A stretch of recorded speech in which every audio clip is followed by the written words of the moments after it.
ஈவேரா அப்படின்னு தொலைக்காட்சி வார்த்தை நான் சொல்றேன். இது சங்கிகளோட மொழிநட. பெரியார் இவரை வந்த பிறகு தான் தமிழருக்கு வந்து நாரியம் பிறந்தது. தமிழருக்கு வந்து பகுத்தறிவு அவர் தான் ஊட்டினாரு. அவர் தான் தமிழருக்கு வந்து எல்லாத்தையும் சொல்லி தந்தாங்கிற இந்த மிகப்படுத்த ஒன்று தான் கடுமையாக இருக்கு.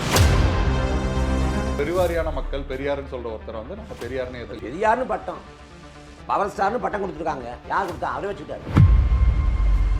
பிராமணர்களை வைத்து பெரியாரை வந்து பெரியாரிய கடப்பாரை அதை உடைப்போம் அப்படின்றதுல என்ன? இந்தியாவில் எந்த மாநில கட்சியும் ஆட்சி பிடிக்காத முடியாத போது முதலாக ஒரு மாநில கட்சி ஆட்சி பிடிச்சது அண்ணா தலைமையில் தான். அண்ணாவை தான் இங்கே பெருசாக பேசுது. அண்ணாவை பேசாமல் ஏன் பெரியாரை பேசுகிறாங்க? ஆனா இதை பண்ணவன் யாரா இருந்தாலும் அவன் என் தம்பி. அது 1952 53 காலகட்டம். இது மொழி போராட்டம் 63 64 அரசு காலகட்டம். 10 ஆண்டு டிவி. அப்போ அதை ஏன் காட்டினாங்கன்னு புரியல. அப்படி சில பிள்ளைகள் இருக்கு, வரலாற்று தெரிவுகள் இருக்கு. பராசக்தி பத்தி சொல்லிட்டீங்க. ஜனநாயகனுக்கு வந்து நிறைய பிரச்சனைகள் போயிட்டு இருக்கு. நாம் தமிழர் கட்சி அண்ணன் சீமான அவர்கிட்ட வந்து கேள்வி எழுப்புறப்ப அண்ணன் சீமானை வந்து ஆதரவு கரம் நீட்டிட்டாங்க. இதுல பேசாத ஒரே ஆள் வந்து அந்த படத்துல நடிச்ச நடிகர் தான். விஜய்க்கு வந்து எதிர்பார்க்கிறத விட ஆதரவு அப்படிங்கிறது அதிகமா இருக்கு. அப்படின்னு ஊடகங்கள் வந்து விஜயை ஊதி பெருசாக்கி வளர்த்து கொண்டிருப்பதே ஊடகங்கள் தான். 30 விழுக்காடு வாக்கு இருக்கு, 40 விழுக்காடு வாக்கு இருக்கு. அவர் யாருடைய வாக்கை பறிக்க போறாரு? அவர் வாக்கை பறிப்பாத முடிவுக்கு முன்முடிவுக்கு என் ஊடகங்கள் வருது. தமிழ்நாட்டில் மாற்று அரசியல் நிகழாம போனதுக்கு ஒரு வகையில் நாம் தமிழரும் காரணம் அப்படின்னு நான் நினைக்கிறேன். நீங்களும் இந்த டைம் வந்து முதல் முறையாக வேட்பாளராக அறிவிக்கப்பட்டீங்க. எப்படி இவ்வளோதான் கடுமையாக? இதுதான் கொஞ்சம் கடினமான கேள்வியாக. நாங்கள் வெல்லாது நாங்கள் மரணித்து போனால் கூட இன்னொரு தலைமுறை வந்து அவங்க போராடி அவங்க வென்று அதிகாரத்துக்கு போய் ஒரு நல்லாட்சி வெட்டும். நாங்கள் கடைசி வரைக்கும் சமரசம் பண்ணாமல் இன்னொரு தலைமுறைக்கு பாதை போட்டு போகிறோம்னு சொல்கிறோம். ஜெயச்சந்திரனின் புதிய கிளை ஜனவரி 3 ஆவடியில் கோலாகல ஆரம்பம். ஜெயச்சந்திரன் இப்போது புதிய அறிமுகம் ஆச்சி ஹோட்டல் சாம்பார் 50 கிராம் ரூபாய் 20 மட்டுமே. தமிழ்நாடு நேயர்களுக்கு வணக்கம். இன்று நம் சிறப்பு நேர்காணலில் நாம் தமிழர் கட்சியின் இளைஞர் பாசறை ஒருங்கிணைப்பாளர் திரு இடும்பானம் கார்த்திக் அவர்கள் இருக்காங்க. அவர்கிட்ட பேசுகிற பல விஷயங்கள் இருக்கு. அவங்க நிகழ்ச்சிக்கும் வணக்கம். வணக்கம். எப்படி போயிட்டு இருக்கு அரசியல் பணிகள்லாம்? நல்லா போயிட்டு இருக்கு. பெரியார் பாரதி இந்த விஷயங்கள் வந்து இன்னமுமே தொடர்ச்சியாக வந்து ஒரு விவாதங்களை வந்து கிளப்பிகிட்டே தான் இருக்கு. இன்னமுமே நீங்கள் அதே ஸ்டாண்டில் தான் இருக்கீங்களா? ஏற்கனவே அந்த பேசின பாரதியாரை வைத்து பெரியாரை அந்த விமர்சிக்கிற அந்த ஸ்டாண்டில் தான் இருக்கீங்க? இல்லை, இது என்னென்னா, கடந்த ஆண்டு பாரதியாரோட நினைவேந்தல் கூட்டம் வந்து பெரம்பூரில் நடக்குது. அந்த மேடையில் வந்து தமிழை போற்றி பேசுகிறாங்க. பாரதியாரோட தமிழ் பற்ற பேசுகிறாங்க. கூடுதலாக பெரியாரோட தமிழ் மீதான அவரோட வன்மத்தை பேசுகிறாங்க. அதோட தொடர்ச்சி நீச்சி தான் இந்த ஆண்டு விஜில் அமைப்பு நடத்திய அந்த கூட்டத்தில். கடந்த ஆண்டு பேசினப்போ என்ன சொன்னாங்க? பாஜகவோட பி டீம், ஆர்எஸ் அடியால், இந்துத்துவ கைகூடி அப்படின்னு. இந்த ஆண்டு அந்த மேடையில் பேசின பிறகும் அந்த மேடையில் போய் பேசலாமா அப்படிங்கிறாங்க.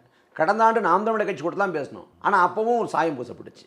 இல்லை என்னென்னா, பெரியார் ஈவேரா பொறுத்த வரைக்கும் அவரை வந்து நீங்கள் பெரியார்னு பட்டத்தை சொல்லி அழைக்காமல் ஈவேரா அப்படின்னு சொன்னாலே நமக்கு ஒரு உள்நோக்கம் கற்பிக்கப்படுது. ஈவேரா அப்படின்னு தொலைக்காட்சி வார்த்தை நான் சொல்கிறேன். இது சங்கிகளோட மொழிநட, இது அவங்களோட குரல் அப்படிங்கிறாங்க.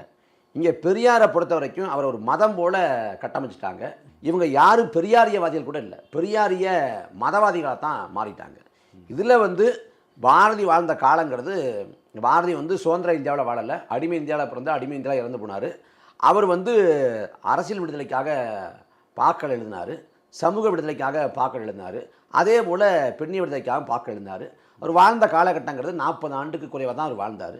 அவர் வாழ்ந்த காலகட்டத்தில் அளப்பரிய தாக்கத்தை செலுத்தினார். அதனால தான் பாரதிதாசன் வந்து கனக சுப்ரத்னம்ங்கிற பெயரை வந்து பாரதிதாசன் அப்படின்னு மாற்றிக்கிறார். அப்போ அவரை வந்து நம்ம போற்றோம், கொண்டாடுறோம்.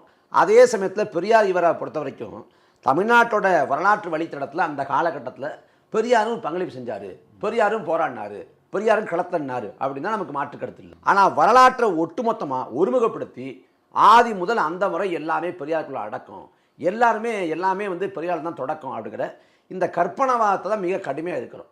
அதை கடந்து பெரியார் இவரை பொறுத்த வரைக்கும் ஒரு தத்துவவாதியாக ஒரு வாழ்நாள் முழுமைக்கும் செயல்படுது, ஒரு கருத்தியல்வாதியாக வாழ்நாள் முழுமைக்கும் செயல்படுது. ஏன் சொல்கிறேன் அப்படின்னா, ஒரு நிலைப்பாடு வந்து எடுக்கலாம், நிலைப்பாடு மாறலாம், என் கோட்பாடு மாறலாம்.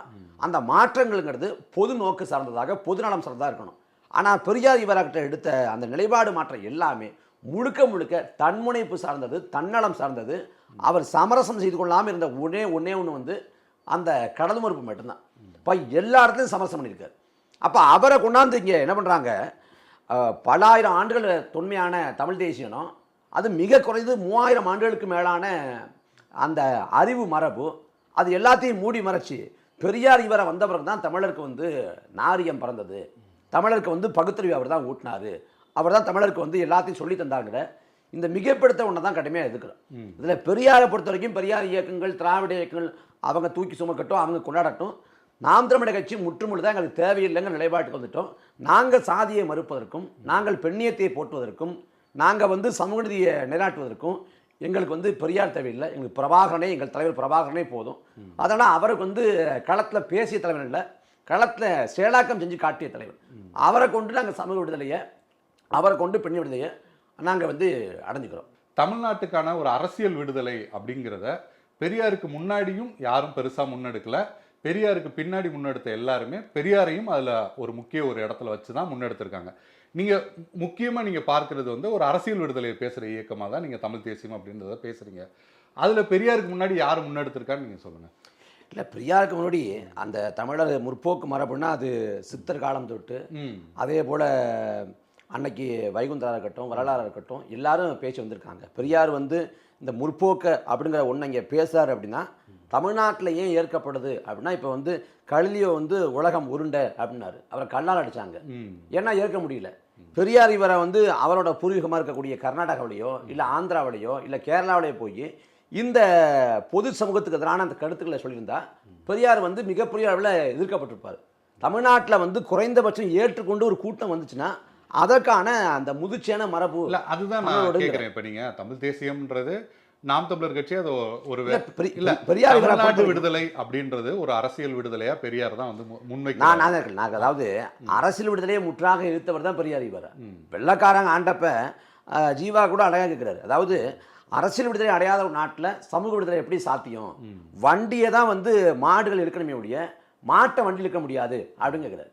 இப்போ இதில் வந்து வெள்ளக்காரங்க நாட்டை ஆண்டப்ப வெள்ளக்காரங்களே நாட்டை ஆளட்டும், அப்போ அரசியல் விடுதலை தேவையில்லை, சமூக விடுதலை மட்டும் சாத்தியப்படுத்தணும்னா எப்படி அதை ஏற்றுக்க முடியும்? அது எப்படி அந்த காலகட்டத்திலே வந்து ஒரு தனித்தமிழ்நாடு போன்ற விஷயங்களை தான் வந்து பேசுறாரு. இந்தியா சுதந்திரம் அடைஞ்சதுக்கு அப்புறம் மாத்திட்டே வர்றாரு. அவர் அதை தான் வந்து இல்லை அவர் மாற்றிக்கிட்டே வர்றாரு. தனி திராவிட நாடுங்கிறாரு, அப்புறம் தனி தமிழ்நாடுங்கிறாரு, அப்படி நிலைப்பாடுகளை மாற்றிக்கொண்டே வர்றாரு. அவர் திராவிட நாடுன்னு கேட்குறப்ப எல்லை என்னன்னு கேட்குறப்ப இதே தமிழ்நாடுங்கிறாரு. அதே போல் தனி தமிழ்நாடுங்கிறாரு, அதுலேயும் சமரசம் பண்ணிக்கிட்டாரு அப்படின்னு பெருஞ்சத்தனை சொல்கிறார். இல்ல, கடைசி வரைக்கும் அவர் வந்து கடைசி கூட்டத்துல பெருஞ்சத்தனோட கூட்டம் வந்து அதை சமரசம் பண்ணிக்கிட்டாரு அப்படிங்கிறது பெருஞ்சத்தனோட கூற்று. நீங்க தமிழ் தேசியமே நிறைய அமைப்புகள் பேசியிருக்காங்க, நீங்க சொன்ன மாதிரி மணியரசனை அவங்களோட அமைப்புகள் பேசியிருக்காங்க. அது வந்து ஒரு கருத்தரங்கம் இந்த அளவுக்கான இது ஒரு சின்ன கூட்டங்கள் இல்ல தொடர்ச்சியான பங்களிப்பு இருந்தாலுமே கூட அது பெரிய அளவுல போய் சேரலாம். ஆனா பெரியார் வந்து தொடர்ச்சியாக அதை முன்னெடுக்கிறது, அதை ஒரு மாஸ் மூவ்மெண்ட்டாக கொண்டு போகிறது, தொடர்ச்சியாக அதை பற்றி எழுதுறது அப்படின்றது அவரோட செயல்பாடு இருந்திருக்கு. செயல்பாடுகளில் நிறைய சறுக்குகள், நிறைய பிதற்றல்கள், நிறைய தன்முனைப்பு, நிறைய சந்தர்ப்பவாதம். அவர் எதுலேயுமே உறுதியாக இல்லைன்னு சொல்கிறேன். அதாவது அவர் வந்து ஒரு இடத்துல திராவிடர் அப்படின்னு பேசுகிறார், ஒரு இடத்துல தமிழர் அப்படின்னு பேசுகிறார். சாதி ஒழிப்புக்காக தான் கடவுள் மறுப்பு. ஏன்னா சாதிக்கு வேறு சாஸ்திரங்கள் வந்து கடவுளர்கள் சொன்னதாக சொல்லப்படுது. அப்போ மூளை எதிரி வந்து கடவுள் தான். அப்போ கடல் மறுப்பே சாதி ஒழிப்புக்காக தான். அப்படிதானா அப்போ அவர் நிலைப்பாடுகளில் கடைசி வரைக்கும் சாதி ஒழிப்புக்காக நின்றுக்கணும். ஆனால் அப்பட்டமாக நாம் வந்து முக்கியமாக பார்க்குறப்ப இந்த கீழ்வமணி படுகொலையில் வந்து அவர் பொறுப்பு கிடையாது. நான் அவரை பொறுப்பாக்கலை. கீழ்வமணி படுகொலைக்கு பெரியார் இவரை காரணம் அப்படின்னு பொறுப்பாக்கலை. ஏன்னா அது அண்ணாவோட ஆட்சி காலம், அண்ணா தான் பொறுப்பேற்கணும். ஆனால் அதை எடுத்த நிலைப்பாடு அவரோட இத்தனை ஆண்டுகளை அந்த பொதுவாகவே கேள்விக்குறியாக்கிடுது. அன்னைக்கு வந்து அந்த 44 பேர் எரித்து கொலை செய்யப்படுறாங்கன்னா அந்த பெருவாரியான ஆட்கள் வந்து கம்யூனிஸ்ட் கட்சியை சேர்ந்தவங்க தான், கம்யூனிஸ்ட் கட்சியை சேர்ந்த தொண்டர்கள் தான், அதில் உழைக்கும் மக்கள் தான். அன்னைக்கு சாதி ஒழிப்பை யார் பேசினாங்கன்னா கம்யூனிஸ்டுகளும் பேசினாங்க, சாதி ஒழிப்பையும் பேசினாங்க, வர்க்க விடுதலையும் பேசினாங்க. அப்போ அன்னைக்கு அந்த கீழ்வமணி படுகொலையின் போது கம்யூனிஸ்டுகள் பக்கம் நின்று எரிச்சு கொண்ட நெல் உற்பத்தியாளர் சங்கம், பண்ணையார்கள், சாதிவாதிகள் அவங்கள சாடாமல் பண்ணையார் பக்கம் நின்று முழுக்க இவங்களை சாடுறாரு. ஆனால் தோழர் தியாகு போன்றவங்களாம் அதுக்கு தியாகிட்ட விளக்கம் இல்லை. தியாகு சொல்றது மலுப்பல் தான். நீங்க அந்த சமயத்தில் பெரியார் இவராக உடம்பு சரியில்லை அப்படிங்கிறாங்க, நான் ஏற்கிறேன். அதுக்கும் பிறகு கீழ்வன்மணிக்கு அருகாமையில் இருக்கக்கூடிய செம்மனார் கோவில் பொதுக்கூட்டத்தில் பேசுறாரு. ஒரு இடத்துல நெல் உற்பத்தியாளர் சங்கத்தை அவர் கண்டிக்கல. கம்யூனிஸ்டுகள் கழகம் பண்ணி தூண்டி விட்டு 44 பேர் சாக வடிவகுத்துட்டாங்க அப்படிங்கிறாரு. 30களில் வந்து ரஷ்யாவுக்கு போகிறப்ப கம்யூனிஸ்ட் தாக்கம். இங்கே வந்து பேர் வைக்கிற பிள்ளைகளுக்கு பேர் வைக்கிறப்ப ரஷ்யான்னு பேர் வைக்கிறாரு, மாஸ்கோன்னு பேர் வைக்கிறாரு. நீங்கள் வந்து கூலி உயர்வு கேட்டு போராடாதீங்க, கிடைக்கிற லாபத்தில் ஒரு பங்கு கழுங்குங்கிறாரு. கட்சி பெற தென்னிந்திய சமதர்ம கட்சின்னு மாற்றலாமாங்கிறாரு. அப்புறம் நானே நாத்தினானே அப்படிங்கிற பகத்சிங்கோட புத்தகத்தை வந்து தமிழாக்கம் பண்ண நிற்கிறார். இப்படி வந்து அன்னைக்கு வந்து கம்யூனிஸ்ட் தாக்கம். ஆனால் 60களில் கம்யூனிஸ்டுகள் வந்து தேவையில்லாமல் கழகத்தை ஏற்படுத்துறாங்க, கிடைக்கிற கூலியை வச்சுட்டு வாழ கற்றுக்கணும் அப்படின்னு சொல்றாரு. இன்னும் சொல்ல போனால் அந்த கீழன்மணி படுகொலை நடந்துச்சுல்ல, அதில் தொடர்புடைய முதன்மை குற்றவாளி கோபாலகிருஷ்ண நாயுடு. அந்த கோபாலகிருஷ்ண நாயுடுவும் ஐயா பெரியார் ஈவராவும் ஒரே மேடையை பகிர்ந்துருக்காங்க அதுக்கு முன்னாடி. அதே போல வெண்மணியோட திராவிட கழக தலைவர் யாருன்னா கோ ராமசாமி. அந்த கோ ராமசாமியோட இல்ல திருமணம் யார் தலைமை நடந்துச்சுன்னா கோபாலகிருஷ்ண நாயுடு தலைமையில். சாதி ஒழிப்பை தன் வாழ்நாள் லட்சியமாக கொண்ட ஒரு இயக்கம். அந்த இயக்கத்தை சார்ந்தவரோட திருமணம் கச்சேர்வா நடக்குது. அந்த திருமணத்தை பேருக்கு போய் சாதியை பின்னோட்டா வச்சிருக்கக்கூடிய கோபாலகிருஷ்ண நாயுடு தலைமையில் நடத்தணும். அந்த கோபாலகிருஷ்ண நாயுடு ஏற்கனவே பெரியார் ஈவராவுக்கு பழக்கமானவர். இதான் செய்தி. அதனால அந்த இடத்துல பெரியார் ஈவரா வந்து சாதி ஒழிப்பை பேசிய கம்யூனிஸ்ட் பக்கம் நிற்காம, சாதி வரியோடு நடந்த அந்த படுகொலையை கண்டிக்காம அதுல வந்து பூசி மொழினார். இல்ல கம்யூனிஸ்டுகளோட நிலைப்பாடு அதுல என்னவா இருக்கு? இப்ப நீங்க இப்பயுமே சிபிஎம் இருக்காங்க, அவங்க எல்லாம் வந்து அந்த விஷயத்துல வந்து பெரியார் ரொம்ப தீவிரமா விமர்சிக்கிறாங்களா? இல்ல அன்றைய காலத்துல விஷயங்களை அவங்க வந்து அப்படிதானே அவங்க வந்து கம்யூனிஸ்டுகளுக்கு வந்து நிலைப்பாடு இன்னைக்கு மாறிடுச்சு. கம்யூனிஸ்டுகள் வந்து இன்னைக்கு தனித்துவத்தை இழந்து கோட்பாடு கொள்கையை தொலைச்சிட்டு இன்னைக்கு திமுகவோட ஒரு கிளைப்பிரிவு போல மாறி போயிட்டாங்க. நீங்க பெரியார் ஈவரா இன்னொரு நிலைப்பாட்டை பொருத்தி பார்க்கணும். பெரியார் எனக்கு அடிப்படையில் ஒரே ஒரு விஷயம் தான் வருது. நாம் தமிழர் கட்சிக்கு தமிழ் தேசியம் அப்படின்ற ஒரு கொள்கை இருக்கு, அது அரசியல்ல அது ரீதியா பயணப்படுது அப்படின்னா நீங்க வந்து உங்களோட அரசியலுக்கு யார் வந்து அதிகமா பயன்படுவா அப்படின்ற தலைவர் அவங்கள எடுத்துக்கலாம், இல்லாத தலைவர்களை நீங்க விட்டலாம். ஆனா பெரியார் குறித்து விமர்சனம் பண்றது இல்ல பெரியார் குறித்த ஆராய்ச்சி அப்படிங்கறத ரொம்ப அதிகமா இருக்குதோ அப்படின்னு விஷயம் வந்து தமிழ்நாட்டில் வந்து உண்மையிலே சாதிச்சு காட்டினவர் வந்து அண்ணா தான். இந்தியாவில் எந்த மாநில கட்சியும் ஆட்சி முடியாத போது முதலாக ஒரு மாநில கட்சி ஆட்சி பிடிச்சது அண்ணா தலைமையில் தான். அவர் தான் சுயமரியாதை சட்டம் கொண்டு வர்றாரு. அதே போல தமிழ்நாடு அதெல்லாம் பேர் சுட்டார், எல்லாம் செய்றாரு. ஆனால் வந்து அண்ணாவை தான் இங்கே பெருசாக பேசியிருக்கணும். அண்ணாவை பேசாம ஏன் பெரியாரை பேசுறாங்க? இப்ப ஏன்னா அண்ணாவே அவரோட அரசியலுக்கான ஒரு வழித்தோன்றலா அது எல்லாமே பெரியார் இருந்து அதெல்லாமே பக்கா அரசியல். நீங்க 2021 நினைக்கிறேன் திமுக ஆட்சிக்கு வந்தோன்னா சுதந்திரத்தின் அணிவகுப்பு வருது. அந்த சுதந்திரத்தின் அணிவகுப்புல வந்து பெரியார் இது இல்லை அப்படின்னு சொல்லிட்டு பெரிய அளவில் பெரியார் இதை வைக்கிறாங்க. அதில் எனக்கு அது புரியவே இல்லை. ஏன்னா சுதந்திர நாளை வந்து கருப்பு நாள் வர்ணிச்சவர் பெரியார் ஈவரா. இந்தியாங்கிற கட்டமைப்பை கடைசி வரைக்கும் இருக்காது பெரியார் ஈவரா. அவர் தனித்திராவிட நாடு கேட்டார், தனித்தமிழ்நாடு கேட்டார், தனிநாடுங்கிறத வந்து பேசியிருக்காரு. அப்போ அவரை கொண்ட சுதந்திர நாள் அணிவகுப்பு ஊழியம் வைக்கணும். ஏன்னா பெரியார் வந்து இங்கே ஒரு மிகப்பெரிய பிம்பம்.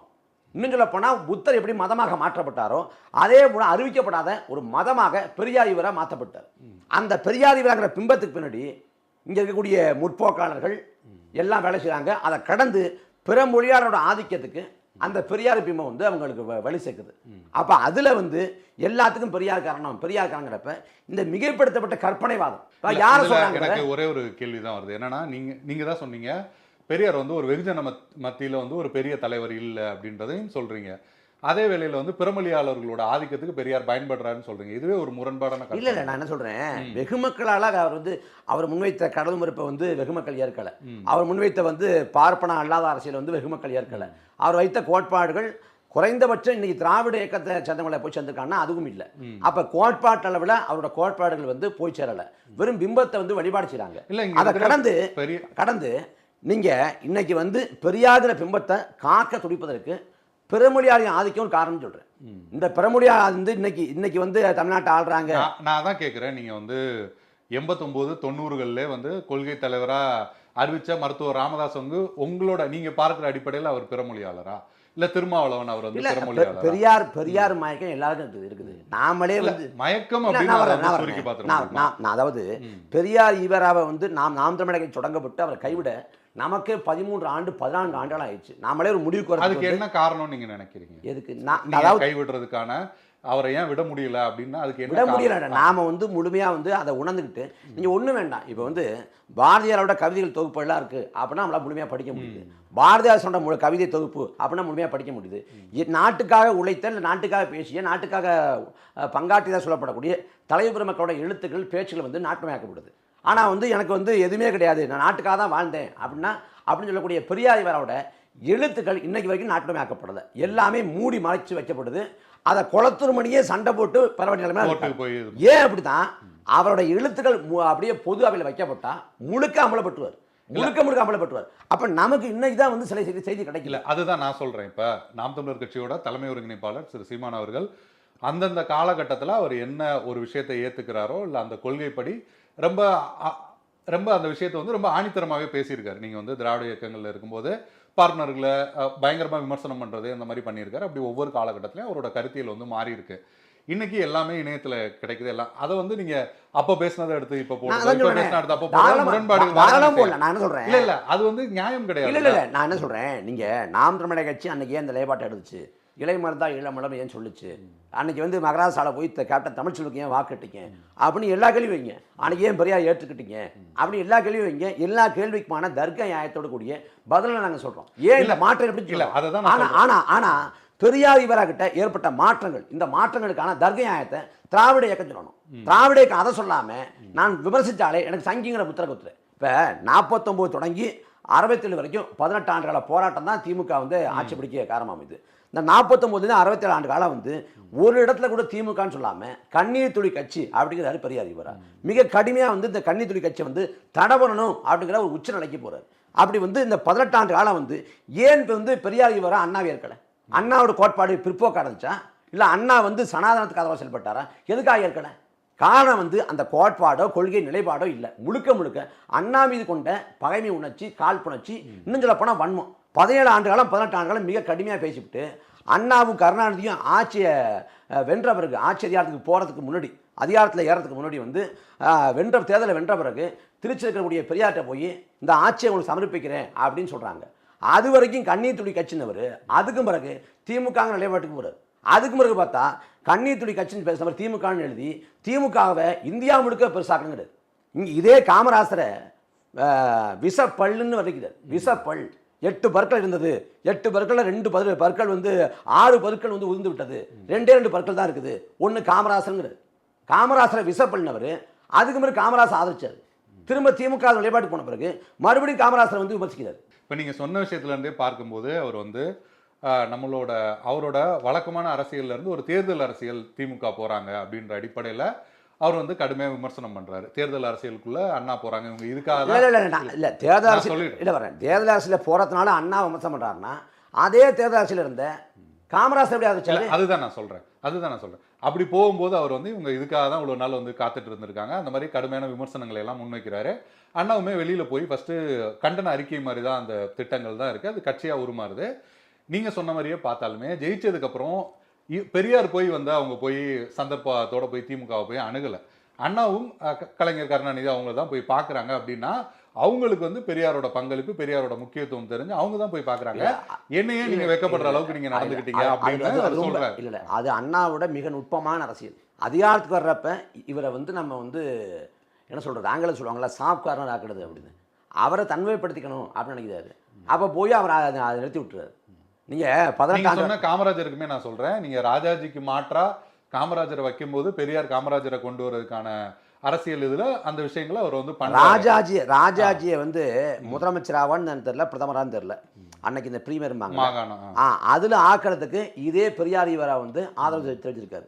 அதே போல் இங்கே காஞ்சிபுரம் ராஜாஜி குலக்கல்வி திட்டம் இந்த மாதிரியான விஷயங்கள் இது பண்ணதுக்கப்புறம் அவர் மாறணுன்றதுல பெரியாரோட பங்கு இருந்ததா இல்லையா? அது இருக்கலாம் இல்லாமல் இருக்கலாம். இல்லை அவரோட பங்கு இருந்தது அப்படின்றது தான் விஷயம். நீங்கள் காமராஜர் வரணும் அந்த இடத்துக்கு அப்படின்றது அதில் பெரியாரோட பங்களிப்பு இருந்திருக்கு. இப்போ பெரியார் வந்து ஒருத்தரை இந்த சமூகத்துக்காக இல்லை இதுக்காக புறக்கணிக்கிறார் அப்படின்னு நம்ம அதில் பார்க்க அங்க அவர் எல்லா இடத்துலையும் வந்து தனக்கு தேவைன்னா பேசுவார். பார்ப்பன துவேஷம் கொண்டு பேசியிருக்காரு. வெறுமனே வந்து நீங்கள் ஒரு மாநாட்டில் பெரியார் இவராக பேசுகிறாரு, இங்கே சாதியை ஒழிய வேண்டுமாயின் அக்கரகாரங்களை கொளுத்தி 1000 பார்ப்பனையாவது அதை தீட்டு கொளுத்தா தான் ஒழியும், சாதி ஒழியும்னா என்ன செய்வீங்க அப்படிங்கிறாரு.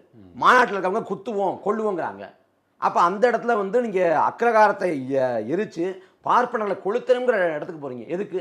சாதி ஒழிப்புக்காக. அண்ணன் சீமான் பேசுன மாதிரி கூட ஒரு வீடியோ இருக்கு, அது உண்மையான இல்லை. இந்த மாதிரி பார்ப்பனர்களை வந்து நம்ம ரோட்ல விட்டு நம்ம ஏன் இவ்வளோ நாள் அடிக்காம இருக்கோம் அப்படின்னு சொல்லி திராவிட இயக்க மேடைகள்ல பேசுங்க. அதை முழுசா போடுங்க, நான் அதை விளக்கத்தான் சொல்றேன், முழுசா போடுங்க விளக்கத்தை சொல்றேன். ஆனா வந்து அக்ரகாரத்தை கொளுத்தி, அக்ரகாரம்னா யாரு இருக்க போற, அக்ரகாரத்தை கொளுத்தி பார்ப்பன 1000 பேராவது கொன்னாதான் சாதி ஒழியுமா என்சிவிங்கிறது. அப்போ சாதி ஒழிப்புக்காக அக்ரகாரத்தை கொளுத்தணுங்கிற அந்த உச்சநிலைக்கு போகிற பெரியார் வர இங்கே சாதிய வெறியோடு கீழ்வெளியில் வந்து எரிச்சு கொண்டப்ப ஏன் அவ்வளோ உக்கிரம் வரலை, அவ்வளோ ஆவேசம் வரல கேட்குறேன். சாதி ஒழிப்பு தான் முதன்மை காரணி அப்படின்னா அதுக்காக பாப்பான கொண்டாந்து தப்பு இல்லை, அக்ரகாரத்தை எரிச்சாலும் தப்பு இல்லைன்னா அதே சாதி வெறியோட கீழ்வெளியில் எரிச்சு கொண்டப்ப ஏன் அந்த கோபம் வரலை? கோபாலகிருஷ்ண நாயுடு மேலேயே கோபம் வரல, கோபாலகிருஷ்ண ஐயங்கர் அந்த கோபம் இருக்கும்ல, அப்போ ஏன் வரலை? அப்போ இந்த இடத்துல சர்க்கிளை தான் பார்க்கணும். நம்ம அவரோட பங்களிப்புகளை திராவிட இயக்கங்கள் போற்றட்டும், கொண்டாடட்டும், வரவேற்கட்டும், ஒரு பிரச்சனையும் இல்லை. என்ன பங்களிப்போ அதை மட்டும் சொல்லட்டும். வரலாற்றை ஒட்டுமொத்தமாக சுருக்கி பெரியார் கையில் கொடுத்துறாங்கிற. இப்போ 1950 இதில் ஒரே ஒரு கேள்வி தான் இருக்குது. நீங்கள் வந்து ஒரு விஷயங்களை வந்து வரையறுத்து அதை வந்து ஒரு சட்டம் மாதிரி வச்சு ஒரு சிஸ்டமாக இருக்கிறது அப்படின்றது பிராமணிக்கல் சிஸ்டம். இங்கே இருக்கிற எல்லா வரலாற்று ஆசிரியர்கள் எல்லாருமே அதை வந்து சொல்கிறாங்க, அது பிராமணிக்கல் சிஸ்டம். நீங்கள் இதர பிற்படுத்தப்பட்ட சாதிகள், நான் வந்து நாயுடு அப்படின்ற மாதிரி கூட போகல, நீங்கள் வந்து அதில் வேற ஒரு சமூகம் பிள்ளையோ இல்லை வேற ஒரு சமூகமோ அந்த ஜாதி ஆதிக்கங்களையும் இல்லை, எனக்கு தெரிஞ்சு கீழ்வெண்மணி வந்து ஒரு வர்க்க ரீதியான போராட்டம் சாதி வரையும் அவருக்கு இருந்திருக்கலாம் சொல்கிறேன். நான் கோபாலகிருஷ்ண நாயுடு வெறும் நாயுடு சமூகத்தை சேர்ந்தவங்க மட்டும்தான் பண்ணாங்க அப்படின்னா ஒருபோதும் சுருக்க முற்படலை. அதில் வந்து இடைநிலை சமூகங்கள் எல்லாம் இருந்துச்சு, ஏறக்குறைய எல்லாமே இருந்துச்சு. அது பண்ணையார்களோட சாதிய ஆதிக்கமும் சாதி ஆதிக்கம் அதோட பின்னி பிணைந்திருந்தது வர்க்கம். அதுதான். அதனால நான் வந்து வெறுமனே வந்து ஒரு சாதி நம்ம வந்து பிராமணிக்கல் ஒரு சிஸ்டத்தையும் ஒரு இடைநிலை சாதிகளுக்கான அந்த சாதி ஆதிக்க மனநிலையும் நம்ம ஒரே தட்டில் வச்சு பார்க்க முடியாதுல்ல. இல்லை நினைக்கிறேன், அந்த பிராமணியம் பார்ப்பனியம் அப்படின்னா பார்ப்பனியம் பார்ப்பனர்கள்ட்ட இடைநிலை சாதிகள்கிட்ட வந்துருச்சு. அது இடைநிலை சாதிகள் இன்னும் மூர்க்கமாக கொண்டு போறாங்க. அப்ப அங்க ஒழிக்கப்பட வேண்டியது பார்ப்பனரா பார்ப்பனியமா? பார்ப்பனரை கொண்டுட்டா, பார்ப்பனை எரிச்சு கொண்டுட்டா பார்ப்பனியம் ஒழிஞ்சிரும்னா அது இது இயங்களுக்கு உட்பட்டதா இல்ல பகுத்தறி கருத்தியல் தான் நம்ம வந்து அது இல்ல. நீங்க இப்படி அதே வச்சுக்கோமே, தர்க்கமாவே வச்சுக்கோமே. நீங்க பார்ப்பனரை கொண்டுட்டா அக்ரகாரத்தை எரிச்சுட்டா சாதி ஒழிஞ்சிருமா? சாதி அங்க மட்டும் தான் இருக்குதா? அவன் பத்த வச்சான், இவன் பிடிச்சுக்கிட்டு இன்னைக்கு தீப்பந்தம் போல கொளுத்திக்கிட்டு இருக்கான் எல்லா இடத்தையும். இடைநிலை சமூகங்கள்ட்ட தான் வந்து சாதி ஆதிக்கம் நீ அதிகமா இருக்குது. அப்ப அதை பேசாம இங்கே இருக்கிட்டா. ஆனா அதுக்கு காரணமா இருக்கிற அந்த அது சொல்லப்படுற பிராமணிக்கல் சிஸ்டம் வச்சு தான் நான் வந்து பிராமண கடப்பாறையை வச்சு பெரிய நான் சொல்றேன் எந்த அளவுக்கு நான் சொல்றேன். அதாவது இங்க திராவிட இயக்கங்களை பொறுத்த வரைக்கும் பார்ப்பன அல்லாத அரசியல் தான் மூல விதை. அதுதான் வந்து நீதி கட்சி, அதுதான் திராவிட கழகம். இன்னைக்கு வரைக்கும் திராவிட கழகத்துல ஒரு பார்ப்பன உறுப்பினர் சேர்க்க மாட்டாங்க. எப்படிப்பட்ட பார்ப்பனர்னா பூணூலை அணியாத, கடலும் உறுப்பை ஏற்றுக்கொண்ட, பெரியார வாங்கி கொண்ட முழுமையான பெரியாரியவாதியாக ஒரு இருந்தாலும் அவரை வந்து திராவிட கழகத்தில் சேர்க்க மாட்டாங்க. ஆனா அண்ணாமலை மனம் திருந்தி நாளைக்கு வந்தாலும் அவர்கள் ஏற்பார்கள். அப்ப வந்து அங்க ஒரு அளவுகள் இருக்கு. எங்க வந்து திமுக பொறுத்த வரைக்கும் அந்த அளவுகள் இல்லை. அண்ணா காலத்திலே வெங்கட பட்டாபிராமன் ஒரு பார்ப்பனரை கொள்கை வகுப்பு அணியில வந்து அண்ணா வச்சுட்டார். அதுக்கு சொன்ன பதில் வந்து நான் பார்ப்பனரை கொண்டே பார்ப்பனத்தை ஒழிப்போம்னார். பார்ப்பனரை கொண்டே பார்ப்பனத்தை ஒழிப்போம்னார். இன்னைக்கு பார்ப்பனரை கொண்டு பார்ப்பனத்தை ஒழிச்சிட்டாங்களாங்கிற கேள்வி வைக்கிறேன். நான் முடிச்சிடறேன். அதாவது அப்ப சொன்ன காரணம் எனக்கு வந்து பார்ப்பனர்கள் எதிரி இல்லை, பார்ப்பனியம் தான் எதிரி இல்லை, பிராமணியம் வந்து தான் எதிரியே உடைய பிராமணர்கள் இல்லைன்னு. இப்ப நாம் தமிழர் கட்சி நாங்க தூக்குவோம்னு சொன்னது பிராமணிய கடப்பார் அல்ல, பிராமண கடப்பார் தான். நீ எந்த பார்ப்பனர்களை காமிச்சு பிராமணர்களை காட்டி நீ வந்து உன் இருக்கத்தை கட்டினியோ, உன்னோட அமைப்பை கட்டினியோ, உன்னோட திராவிடத்தை வந்து அடித்தளமா ஊன்னியோ, அதே பார்ப்பனை நாங்கள் சேர்த்துக்கிட்டு அவங்கள தமிழ் தேசிய பாதையை கொண்டு வந்து என்னோட கொள்கை முழக்கத்தை ஏற்க செய்து நான் இந்த போலித்தனமான திராவிடத்தை வீழ்த்துவேங்கிறேன், அவனையும் ஏற்றுக்குவேங்கிறேன். என்ன பிரச்சனை இல்லை? அதுதான் இதில் என்னன்னா அடிப்படையாக ஒரு சிக்கல் இருக்கு. நீங்கள் வந்து வாழ்வியல் முறையாவே அப்படி இருக்கு, ஓகேங்களா? வாழ்வியல் முறையாவே நீங்க வந்து இங்க இருக்கிற இதர பிற்படுத்தப்பட்ட சாதிகளோ இல்ல பிறமொழி பேசுறவங்க கூட இங்க வந்து தமிழ் ஒரு பொதுமொழியாவோ இல்ல இங்க தமிழ்நாட்டில் இருக்கிற கலாச்சாரங்களா அப்படின்றத அப்படியே ஏத்துக்கிறாங்க. இங்க இருக்கிற நீங்க சொல்ற பிராமணர்கள் அப்படின்றத அதை அப்படியே ஏத்துக்கலாங்க. அவங்க பிராமணியம் அப்படின்ற ஒரு சிஸ்டம் ஏத்துக்கிட்டு வரவங்க தான். கொள்கையை ஏத்துட்டு வரவங்கள நீங்க சொல்றீங்களா? நாம் தமிழர் கட்சியில பார்ப்பனர் இருக்கிறாங்க, அவங்களுக்கும் தேர்தலை போட்டி போட வாய்ப்பு வழங்கப்படும். அதே போல வந்து நாம் தமிழர் கட்சி ஆட்சி அமைக்கிறப்ப பார்ப்பனர்களுக்கும் அமைச்சரவையில் அவங்களுக்கான பிரதித்துவம் வழங்குவோம். நீங்கள் நீதி கட்சியோட வகுப்பாரி பிரதித்துவ ஆணை, அதுக்கு பிறகு முதலியார் செயல்படுத்திய ஆணை, இந்த ஆணைகளில் வந்து அன்னைக்கு வந்து பார்ப்பனர்களுக்கும் இடஒதுக்கீட்டில் பங்கு இருந்துச்சு. நான் அந்த பங்கு கூட கேட்கல. நாங்கள் 10 விழுக்காடு பொருளாதார இடஒதுக்கீட்டுக்குதா எதிராக தான் நிற்கிறோம். ஆனால் அதே சமயத்தில் அமைச்சர் அமைக்கிறப்ப மற்ற மொழிவழி தேசங்களுக்கு நாங்கள் உரிய பிரதித்துவம் தருவோம். அதே போல எல்லா சமூகங்களுக்குமான பிரதித்துவம் வழங்குவோம். அதனால இதில் வந்து சமூகங்களுக்கான இல்லை அண்ணன் சீமான் அவர்கள் சொல்றது போல விகிதாச்சார பிரதிநிதித்துவம் அப்படின்னு எடுத்துக்கிட்டாலுமே கூட இங்க இருக்கிற 3% குறைவா இருக்கிறவங்களுக்கு இங்க பிரதிநிதித்துவம் கிடைக்கல அப்படின்னு நீங்க நினைக்கிறீங்களா? அமைச்சரவையில் இன்னைக்கு திராவிட இயக்கங்களை பொறுத்த வரைக்கும் அங்க வந்து அதிகார அடுக்குகள் இருக்கலாம், அதுக்கான தேவை நான் என்ன சொல்றேன், இப்ப நீதிபதியா இருக்கலாம், அதிகார அடுக்குகள் இருக்கலாம், அவங்க பெரும்பான்மையா இருக்கலாம். தமிழ்நாட்டில் வந்து 2 பேரும் திராவிட கட்சிகள் இருக்குது. திராவிட கட்சியோட அமைச்சரவையில் வந்து பார்ப்பனர்கள் சேர்க்கப்படுறதில்லை. நமக்கு அப்படி இல்லை. நாம் தமிழர் கட்சி ஆட்சி அமைக்கிறப்ப அவங்களுக்கு எவ்வளவு பிரதித்துவமோ அதை வழங்கிட்டு போகிறோம்.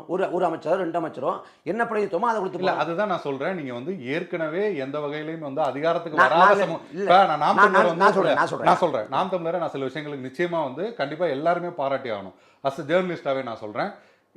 சாலியர் மாதிரியான சமூகங்கள், வண்ணார், நாவிதர், இந்த மாதிரி நிறைய சமூகங்களை வந்து தேடி தேடி அவங்களுக்கு சீட்டு நாம் தமிழர் ஒரு நியாயம். நாம் தமிழர் கட்சியோட அமைச்சரவையில் அருந்திதற்கு அவங்களுக்கான பிரதித்துவம் இருக்கும். உறுதிமொழி தாய்மொழியாக கொண்ட அவங்களுக்கு பிரதித்துவம் இருக்கும். அதே போல பார்ப்பனர்களுக்கும் பிரதித்துவம் இருக்குன்னு சொல்றேன். என்ன பிள்ளை இருக்கு? அவங்களுக்கே தூக்கி எல்லாத்தையும் கொடுத்துட்டோம்னா பிள்ளை இருக்கு. அவங்க 10ஓட ஒண்ணா இருக்க போறாங்க. அவங்களுக்கு ஒரு இடம் இருக்க போதா என்ன பிரச்சனை இருக்குது? இல்ல, என்ன பிரச்சனைனா நீண்ட காலமா மறுக்கப்பட்டு வந்த ஒருத்தங்களுக்கு நீங்க வந்து அதற்கான விஷயங்களை நீங்க பண்றீங்கன்னா அதுல நிச்சயமா ஒரு நியாயம் இருக்கு. நீங்க மத்திய பதவிகள்ல இருந்து மத்திய அமைச்சரவையில இருந்து எல்லா விதமான இதுலையும் பரவி இருக்கிற ஒரு சமூகத்தை அவங்க எளிமையா என்ன கேட்கிறேன். அப்ப நீதி கட்சியோட முதல் வகுப்பாரி பிரதித்துவ ஆணையில இல்லைன்னா அதுக்கு பிறகு முத்தையா சுப்பராய ஆட்சியில வந்து செயல்படுத்திய ஆணையில எதுக்கு வந்து 2 இடம் கொடுத்தாங்க? பார்ப்பனர் 2 இடம் கொடுத்தாங்க. அப்ப அன்னைக்கு 2 இடம் கொடுத்ததுக்கு ஏற்கனவே அதிக அடுக்குகள் அவங்க தான் இருக்காங்க. 2 இடம் கொடுத்தாங்க. இல்லை, ஆனால் இங்கே அமைச்சரவையில் கொடுக்கவே படலைங்கிறேன். அமைச்சர் கொடுக்கவே படலைங்கிறேன். கொடுக்குறப்ப அவங்களுக்கு ஒரு இடமா தர சொல்கிறேன். அவங்களுக்கே எல்லாம் கொடுத்துருவோம், அவங்களை ஆதிக்கம் பண்ண வழிவகுப்போம்னு சொல்லலை. அவங்களுக்கு உரிய அந்த விழுக்காட்டுக்கு பறையத்தோங்கிறேன். அது வந்து நீங்கள் அமைச்சரவையில் இல்லை தமிழ்நாட்டில், அது வழங்குவோம்னு சொல்கிறோம். இல்லை, அதுதான் எல்லாத்துக்குமே ஒரு தேவை உருவானும்ல. நான் நினைக்கிறேன் அன்னைக்கு எந்த தேவையின் அடிப்படையில் வகுப்பாரி பிரச்சனை காலகட்டத்தில் பெரும்பான்மையா இருந்த இல்லை. நான் சொல்கிறேன் பெரும்பான்மையா உச்சத்தில் இருந்தப்ப பார்ப்பன அல்லாத இயக்கம் தான் நீதி கட்சி. அந்த நீதி கட்சிக்கு பிறகுதான் சுப்பராயோட அமைச்சரவையில் முத்தையா வந்து அந்த வகுப்பாரி பிரதித்துவ ஆணை கொண்டு வருது. அன்னைக்கு கொண்டு வரதே பார்ப்பன அல்லாத அரசுக்கு எதிராக தான். அதுலேயே 2 பார்ப்பனை கொடுத்தாங்க. இல்லை, அந்த காலகட்டமும் இப்போ இல்லை, அன்னையே கொடுத்தப்ப நான் என்ன சொல்கிறேன், அதிகார அடுக்குகள் இல்லை, அமைச்சரவையில் ஒரு இடம் கொடுப்போங்கிறேன். அதை ஒன்றும் பிள்ளை இல்லை. ஒரு இடம் கொடுத்தா நீங்கள் சொன்ன மாதிரி அண்ணா சொன்னீங்க வந்து நீங்கள் பிராமணர்களை வச்சே பிராமணியத்தை வந்து அழிப்பேன் அப்படின்றது ஏறக்குறைய வந்து இப்போ ஒரு சாதி வந்து ஆதிக்க ரீதியாக சில பேர் நடந்துக்கிறாங்கன்னா அங்கே இருக்கிற ஆட்களே ஜனநாயக ரீதியாக நம்ம வந்து வென்றெடுத்து அவங்கள வச்சே அந்த ஆதிக்கத்தை வந்து குறைக்கிறது இல்லை அதை வந்து மாற்றுறது அப்படின்றது ஒரு லாஜிக்கலாக வந்து இருக்குது. நீங்கள் வந்து பிராமணர்களை வச்சு நீங்கள் வந்து பாரதியார் வச்சு சொல்லியிருந்தா கூட ஓகே. பெரியார் வந்து தமிழுக்கு எதிராக நிறைய இடத்துல வந்து சில கருத்துக்கள் வந்து சொல்லியிருக்காரு. அவர் கோபத்தில் சொல்லியிருக்கலாம், இல்லை எப்படி வேணா சொல்லியிருக்கலாம். இல்லை நான் சொல்கிறேன், இல்லை அவருக்கு உண்மையிலே கூட அவர் தமிழை விமர்சித்து கூட பேசியிருக்கலாம்னு வச்சுங்களேன். அந்த இடத்துல கூட நீங்கள் வந்து பாரதியாரோட தமிழ் பற்ற வச்சு பெரியாரோட அந்த தமிழ் துவேஷத்தை வந்து நாங்கள் எதிர்ப்போம் அப்படின்றதுல கூட ஒரு நியாயம் இருக்கு. பிராமணர்களை வைத்து பெரியாரிய கடப்பாரை அதை உடைப்போம் அப்படின்றதுல என்ன தர்க்கம் இருக்கு? எனக்கு புரியல. அதாவது இங்கே 50 ஆண்டு காலமாக இங்கே திராவிட கட்சிகள் ஆதிக்கம் செய்யுது. எந்த மாநிலத்திலும் இல்லாத திராவிடங்கிற போலித்தனமான ஒரு அடையாளத்தை சுமத்தி தமிழர்கள் வந்து இயல்பான தேசிய அடையாளத்தோடு வாழ விடாமல் இங்கே ஏமாற்றிட்டு இருக்காங்க. அதே போல் திராவிடங்கிற போலித்தனம் இருக்கிறப்ப எந்த பார்ப்பனர்களை ஒதுக்கி அந்த பார்ப்பனர்களை காட்டி நீ உன் அமைப்பை கட்டினியோ, உன் அமைப்பை வந்து இருத்தினியோ, அதே பார்ப்பனை நான் உள்ளடக்கி என் கோட்பாட்டுக்கு வழி சேர்க்கிற வகையில் என் பக்கம் திரட்டிக்கிட்டு நீ பார்ப்பனரை கொண்டு பார்ப்பனத்தை ஒழிக்கிறப்ப நான் பார்ப்பனரை சேர்த்துக்கிட்டு நான் திராவிடத்தை ஒழிக்கிறதுல என்ன பிரச்சனை இருக்கிறேன்? இந்த திராவிடம் என்பது பார்ப்பனை என்ன பண்ணிச்சோ அதுதான் திராவிடம் பண்ணுதுங்கிறேன். நீ சாதி ஒழிப்பை செயல்படுத்தினியா? சாதி ஒழிப்பில் வந்து உளமாற நின்னியா? நீ சமூக விடுதிக்காக உளமாற பாடுபட்டியா? பெண்ணியத்தை சாத்தியப்படுத்தினியா? அப்படியே இல்லையே. பெரியார் பேசிய என்ன சொல்லப்போனா பெரியார் பேசிய பெண்ணியமே முழுமை இல்லாதுன்னு சொல்றேன். இந்திய தேசியத்தை ஏத்துக்கிற இல்ல ஜாதியை வந்து ஏதோ ஒரு வகையில ஆதரிக்கிற இல்ல அது சார்ந்து இருந்த தலைவர்கள் அப்படிங்கிறவங்கள கூட அவங்க கிட்ட கூட அவங்க செஞ்ச பங்களிப்பை பேசணும் அப்படின்னு பல இடத்துல வந்து பேசுறீங்க. ஆனா வந்து கருத்தியல் ரீதியா ஒரு இடத்துல இப்ப நீங்க சொன்ன வார்த்தைகள் கூட அவர் வந்து ஸ்டேஜ்ல பேசும்போது ஒரு கோபத்துல பேசும்போது அப்படி பேசும்போது அது நம்ம எந்த முன்மொழிவு வர வேண்டாம். எங்க பேசினாலும் எந்த இடத்துல பேச தெரியாம பேசிருக்கலாம் அப்படின்னு இல்ல அத சொல்லல. நீங்க சொன்ன வார்த்தைகள் அவர் வந்து நான் என்ன சொல்றேன், நீங்க சொல்ற தமிழ்ல முன்னோர்கள், அதாவது நீங்க யார சொல்றீங்கன்னா புரிஞ்சுக்கிறேன். முத்துராமலிங்கரை சொல்றீங்கன்னா நான் புரிஞ்சுக்கிறேன். இல்ல நான் அவரையுமே சொல்லல. அவருக்கான பங்களிப்பு நிச்சயமா நான் என்ன சொல்றேன், அவங்களுக்கு பங்களிப்பு ஸ்தானம் தான் இங்க போட்டுறாங்க. வஉசியை முழுமுதலா இங்க போட்டல, திருவிக்காக முழுமுதலா இங்க போட்டல, இங்க அண்ணல் தங்கம் முழுமுதலா போட்டல. அவங்களெல்லாம் பங்களிப்பு அளவுக்கு கூட அவங்களுக்கு வந்து உரிய மரியாதையும் உரிய அங்கீகாரமும் இந்த சமூகத்தை தரப்பட்டது இல்லை. ஆனால் பெரியார் இவரை வந்து அவரோட பங்களிப்பை தாண்டி தமிழ்நாட்டில் மிகப்படுத்தி கட்டி இது பெரியார் மண் அப்படின்னு ஒருமுகப்படுத்த வேண்டிய அவசியம் என்ன வந்துச்சு? அவருக்கு மட்டும்தான் தமிழ்நாட்டில் பங்களிப்பு இருக்கா? பெரியார் எல்லாருமே ஏதோ ஒரு வகையில் ஒரு விஷயத்துல சமரசமாயிருக்காங்க, இவர் ஆகலை அப்படின்றாங்க. பெரியார் வந்து வாழ்நாள் முழுமைக்கு முன்பே சொன்னது போல கடல் மறுப்பை தவிர்த்துட்டு எல்லாத்தையும் சமரசம் அடைஞ்சிருக்காரு. அவர் முழுக்க அதிகார வர்க்கத்தை அண்டி படைச்சிருக்காரு. அவர் சொல்றாரு, எனக்கு மொழி அபிமானம் இல்லை, எனக்கு தேச அபிமானம் இல்லை, எனக்கு நாட்டு அபிமானம் இல்லை, எனக்கு இருக்கக்கூடிய ஒரே அபிமானம் மனிதாபிமானம். அப்படி நாட்டு அபிமானம் இல்லை அப்படின்னு சொன்னவர் ஒரு இடத்துல சொல்கிறாரு, பல்குழுவும் பால் செய்யும் உட்பகையும் சொல்குறும்பும் வேந்தலைக்கு நாடு ஒரு குரல் வருது. அந்த குரல், அந்த குரலில் வந்து எல்லாரும் எழுதின பொழிப்புரை, கருணாநிதி உட்பட எழுதின பொழிப்புரைன்னா, ஒரு நாட்டில் வந்து நிறைய குழுக்களாக உட்பகை இருந்தால் அந்த நாடு முன்னேற்றம் அடையாதுங்கிற மாதிரி சொல்கிறாங்க. ஆனால் இவர் என்ன பொழிப்புரை சொல்கிறாருன்னா, இவர் தப்பாக புரிஞ்சுக்கிட்டு, ஒரு நாடு முன்னேற்றம் அடையணும்னா அந்த நாட்டில் ஒரே மதம் இருக்கணும். யார் சொல்கிறா? பெரியார் வர கடைசி வரை மதத்தை ஏற்காத நீங்கள், சாதி வந்து மனுஷனை அப்படியே ஆக்கணும், மதம் மனுஷன் மிருகமாக்கணும்னு சொல்கிறேன். நீங்கள் ஒரு நாட்டில் ஒரே மதம் இருக்கணுங்கிறது. இல்லை, அது என்ன மதம் அந்த மாதிரி எதுவும் சொல்லியிருக்காரு? எதுவும் சொல்லலை, நான் என்ன எடுத்து காட்டுறேன். ஒரே மதம் இருக்கணுங்கிறாரு. ஒரே, அதுதான் நான் வந்து முடிச்சிடறேன். ஒரே கட்சி இருக்கணுங்கிறது. ஒரே கட்சினா ஒற்றை கட்சி அதிகாரம். அப்புறம் வந்து ஒரே இனம் இருக்கணுங்கிறது. இப்போ நீங்கள் வந்து எனக்கு தேச அபிமானம் இல்லை அப்படின்னு சொல்கிறேன், நீங்கள் எனக்கு மொழி அபிமானம் இல்லைன்னு சொல்கிறேன், நீங்கள் எதுக்கு இனம் இருக்கணும்னு சொல்கிறீங்க? அப்போ அதிலே வந்து சந்தர்ப்பாதம் இருக்குன்னு சொல்கிறேன். அப்ப அவரை சந்தர்ப்பமா பார்க்க முடியாது அப்படின்றது. நான் ஒரு கேள்வி வைப்பேன். எனக்கு இங்க ஒரு பத்திரிகையாளர் சொல்லுங்க, பெரியார் தமிழ் தேசியவாதியா? தமிழ் தேசியம் அப்படின்றத ஒரு கடைசி வரைக்கும் தனித்தமிழ்நாடு அப்படின்றதுல உறுதியா தான் இருந்தார். தனித்தமிழ்நாடுங்கிறது நாட்டு பிரிவினை. அவர் நாட்டு பிரிவினை கட்டார். திராவிட நாடு தனித்தமிழ்நாடு தானாரு, நாட்டு பிரிவினை கோரில அதாவது தனிநாடு கட்டார். வேற பெரியார் வந்து தமிழ் தேசியவாதியா? தமிழ் தேசியத்தை கேட்டாரா? இல்ல, தமிழ் இங்க இருக்கிற பெரும்பாலான நாடு கேட்டு இல்ல பிரிவினை பேசின இல்ல, நான் சொல்லிடுறேன், பெரும்பாலான அமைப்புகள் நாடு கேட்கறது தான் தமிழ் தேசியம் சொல்றாங்க. அதுதான் அதற்கான சொல்றாங்க. அதுல நாம் தமிழர் தான் தேர்தல் பாதையில போறது அப்படின்னு. இல்ல, தனிநாடு அப்படின்னு கேட்ட அடிப்படையில பெரியார் தமிழ் தேசியவாதி நிச்சயமா இல்ல. அவர் சொல்றாரு மொழி பற்று கூடாதுங்கிறார். நான் வந்து எனக்கு தேச அபிமானம் இல்லை, மொழி அபிமானம் இல்லை, நாட்டபிமானம் இல்லை. தேசியம் என்பதே அயோக்கியர்களின் புகலிடம்ங்கிறார். தேசியம், தேசம், தேசிய இனம், இந்த கருத்துக்களை ஏற்காதவர் பெரியார். வர அவர் எப்படி தமிழ் தேசியவாதி இருக்க முடியும்? அதாவது இந்த இந்த இந்த தனித்தமிழ்நாடு அவர் கேட்டாரு அப்படின்றது அது நாட்டு பிரிவினை. அது நாட்டு பிரிவினை. இப்ப அதுதானே தேசியம். தமிழ் நான் இப்படி வச்சுக்கோமே, இப்ப கடல் மறுப்பாளர் தான் பகுத்தறிவாதி அவங்க சொல்றாங்க. இப்ப இந்துத்துவாவோட மூலவர்கள் ஒரு ஆள் சாவர்கர் கடல் மறுப்பாளர். அவர் பகுத்தறிவாதியா? பகுத்தறிவாதியா? இல்ல, அவர் வந்து அவர் அதை எதையுமே பொருட்படுத்தாத நபர். அவர் பகுத்தறிவாதி இல்ல, கடல் மறுப்பாளர். இவங்களே ஏத்துக்க மாட்டாங்க. அதே போல பெரியார் வேற கேட்டது நாட்டு பிரிவினை, நாடு பிரிக்கப்பட வேண்டும். இன்னும் சொல்ல போனா சாதியின் மீது, மதத்தின் மீது ஒரு நாடு அமையலாம், மொழி இனத்தின் மீது எப்படி நாடு அமைய முடியும் கேட்கிறார். மொழி இனம்னா மொழி இனம் குறித்தான அவருக்கு போதுமான புரிதலே கிடையாது. தமிழ், தெலுங்கு, கன்னடம், மலையாளம் இதெல்லாம் ஒரே மொழி தான். இப்படி திருநெல்வேலிக்கு எப்படி பேச்சு வழக்கு இருக்கோ, மதுரைக்கு எப்படி பேச்சு வழக்கு இருக்கோ, அதே போல இங்க தமிழ், தெலுங்கு, கன்னடம், மலையாளம் துறையெல்லாம் ஒரே மொழிங்கிறது. ஒரே மொழியோட வெவ்வேறு ஊரோட பேச்சு வடிவங்கிறது. அப்ப இதுதான் மொழியை குறித்தான ஒரு பார்வை. இல்ல, நான் தான் நீங்க அதாவது ஒரு தேசிய இனம் அப்படின்றதுக்கு வந்து ஒரு பொதுவான மொழியை ஏத்துக்கிறது, ஒரு இல்ல பறந்துபட்டு ஒரே மொழியை வச்சு ரொம்ப காலம் அந்த நிலத்துல வாழ்ந்தா அந்த மொழி, அதற்கான ஒரு இனம், அதற்கான ஒரு தேசிய நிலம், அதுக்கான ஒரு தனி நாடு அப்படின்றது தான் நான் படித்த வரைக்கும் ஹெபர்சன் ஹாமில்டன்ல இருந்து எல்லாரோட இதுவும் தேசிய இனத்துக்கான வரையறை ஒரு நாட்டுக்கான வரையறையா இருக்கு. உலகத்துல நிறைய நாடுகள் வந்து இந்த நேஷன் ஸ்டேட் ஃபார்மேஷன்ல தான் இருக்கு. இங்க இருக்கிற நிறைய அமைப்புகளுமே என்ன சொல்றாங்கன்னா, நாம் தமிழர் கட்சி பேசுறது வந்து தமிழ் தேசியமே கிடையாது. அவங்க இந்திய இறையாண்மையை ஏத்துக்கிட்டு, இந்தியா அப்படின்ற கான்செப்டை ஏத்துக்கிட்டு இவங்க ஒரு தேர்தல் அரசு நான் ஒரு கேள்வி எழுப்புறேன். இதை பேசுறது யாரு? எல்லா தமிழ் அமைப்புகளும் இங்க இருக்கக்கூடிய பெரியாரியவாதிகள்னா பெரியாரோட கடைசி முழக்கம் என்ன? கடைசி முழக்கம் சொல்ல போறது தனித்தமிழ்நாடு. இன்னைக்கு தமிழ்நாட்டில் இருக்கக்கூடிய எந்த பெரியாரியவாதியாவது தனித்தமிழ்நாடு கேட்டு ஒரு போராட்டம் செய்வாங்களா? போராட்டம் செய்ய முடியுமா? இல்ல, நீங்க நான் நினைக்கிறேன் அவங்க எல்லாமே இந்தியாங்க கட்டமைப்பை ஏற்றுக்கொண்டு தான் வாழ்றாங்க. நான் அதான் சொல்றேன். நான் அந்த வரேன், இவங்க சொல்லிடுறேன். நான் முடிச்ச இந்த இயக்கங்கள் இருக்குல்ல, இந்த இயக்கங்கள் எல்லாம் பதிவு செய்யப்பட்ட இயக்கங்களா இல்லையா? இயக்கங்கள் பதிவு செய்யப்பட்ட இயக்கங்களா இல்லையா? பதிவு செய்யப்பட்ட. அப்ப எங்க பதிவு பண்ணாங்க? அப்ப இந்தியாங்க கட்டமைப்புல தான் பதிவு பண்ணாங்க. இல்ல, நான் அதான் நான் சொல்லிடுறேன். அப்ப நீங்க ஒரு சிஸ்டம் இருக்கும்போது அதுக்கு உட்பட்டு தான் நடக்க முடியும். அதான் சொல்றேன். அதே தான் சொல்றேன். நான் அதான் சொல்றேன். இந்தியாங்கிற கட்டமைப்புல நீங்க வாழ்றோம்னா இன்னைக்கு வந்து இப்ப பல நாடுகள் இருக்கு. அந்த நாடுகள்ல வந்து சட்டசபையில தனிநாடு கட்டி திருமணம் போடலாம். அதற்கான ஜனநாயகபூர்வ உரிமை உண்டு. ஆனா இங்க தனிநாடு இங்க கிடையாது. இருந்தது, அது நீக்கப்பட்டுச்சு. நீங்க 18 ஆண்டு மத்திய அமைச்சரவை திமுக அங்கம் வச்சப்ப அதை நீக்கி குறைந்தபட்சம் தனிநாடு கோருவதற்கான ஜனநாயகபூர்வ உரிமையாவது வாங்கி கொடுத்துக்கணும். வாங்கி கொடுக்காத திமுக. அப்ப அப்படி இருக்கிறப்ப இங்க இருக்கக்கூடிய பெரியாரியவாதிகளே தமிழ்நாடு தமிழர்க்கேங்கிற முழக்கத்தை சொல்ல தயங்குறாங்க. இல்ல ஏன்னா இங்க ஒரே தனித்தமிழ் ஒரு திருத்தம் நான் ஒரு மட்டும். செய்தி சொல்லிடுறேன். ஒரு திருத்தம் ஒரு செய்தி சொல்லிடுறேன். சொல்லுங்க. இங்க தனித்தமிழ்நாடு கேட்பதற்கான சூழல் இல்லை. அதனால பெரியாரியவாதிகள் திராவிட நாடோ தனித்தமிழ்நாடோ கேட்க மாட்டாங்க, கேட்க முடியாது. அப்ப அவங்க கேட்க முடியாது, நாங்க எப்படி கேட்க முடியும்? இல்ல நான் அதை தான் சொல்றேன். நான் நாம் தமிழருமே கேட்கணும்னு சொல்லல, யாரும் அதை கேட்கணும்னு சொல்லல. ஆனா திராவிடர் கழகம் வந்து தீவிரமா தமிழ்நாடு தமிழருக்கு தனித்தமிழ்நாடு அப்படின்ற விஷயங்களை எல்லாம் விட்டுட்டாங்க. ஓகேவா?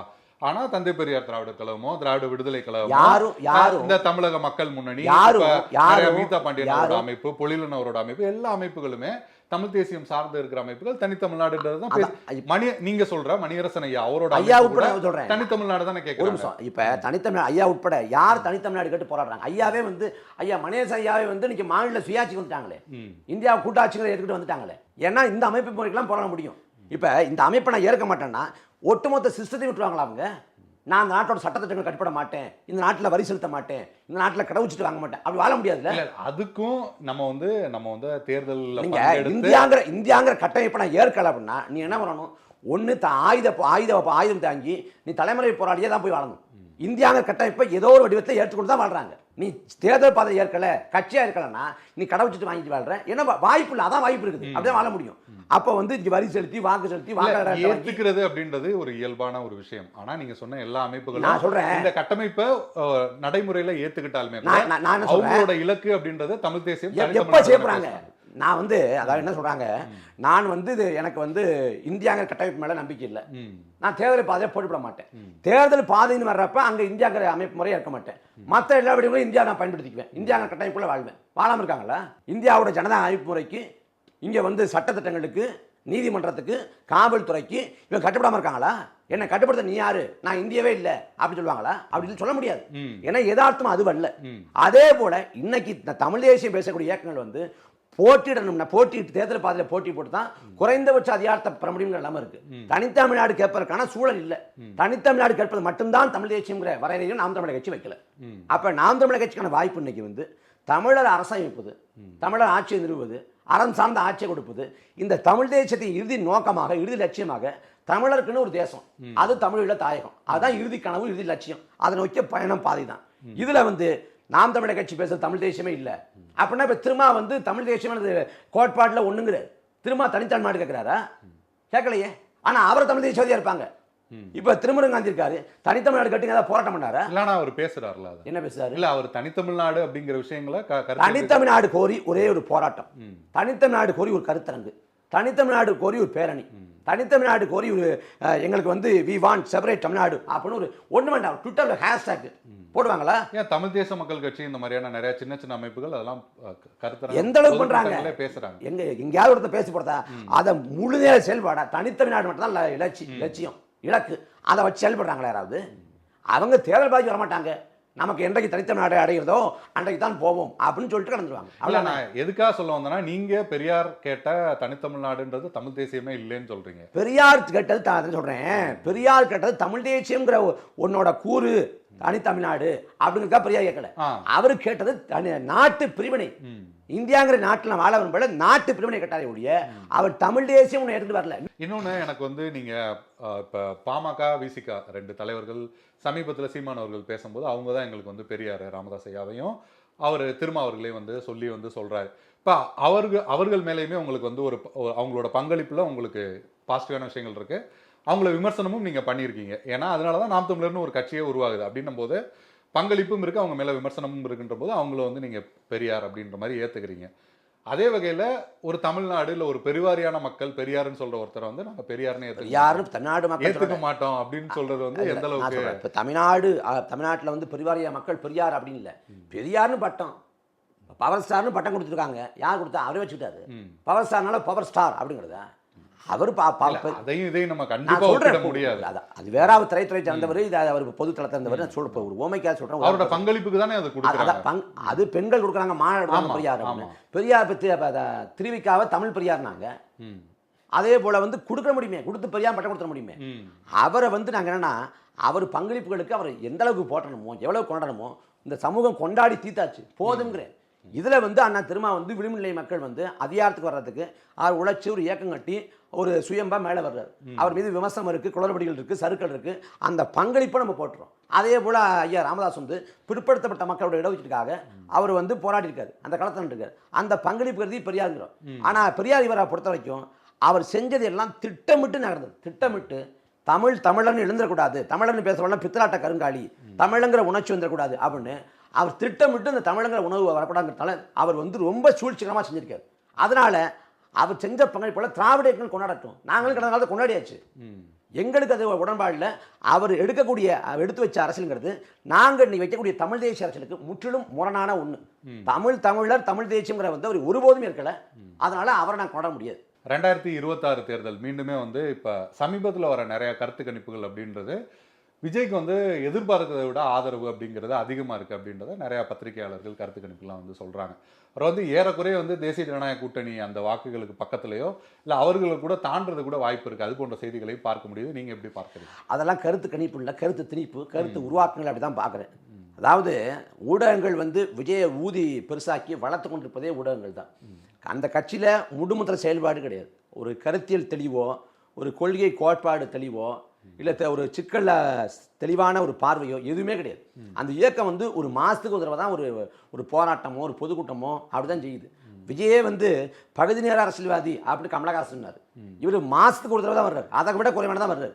ஆனால் ஊடகங்கள் திரும்ப திரும்ப விஜய் விஜய் விஜய் விஜய்னு பேசி விஜய் குறித்தான ஒரு மிகையான பிம்பத்தை வந்து ஊடகம் கட்டமைக்குது. 30 விழுக்காடு வாக்கு இருக்கு, 40 விழுக்காடு வாக்கு இருக்கு, அவர் யாருடைய வாக்கை பறிக்க போறாரு, அவர் வாக்கை பறிப்பாத முடிவுக்கு முன்முடிவுக்கு என் ஊடகங்கள் வருது. இங்க கூட்டமெல்லாம் வாக்காக மாறாது.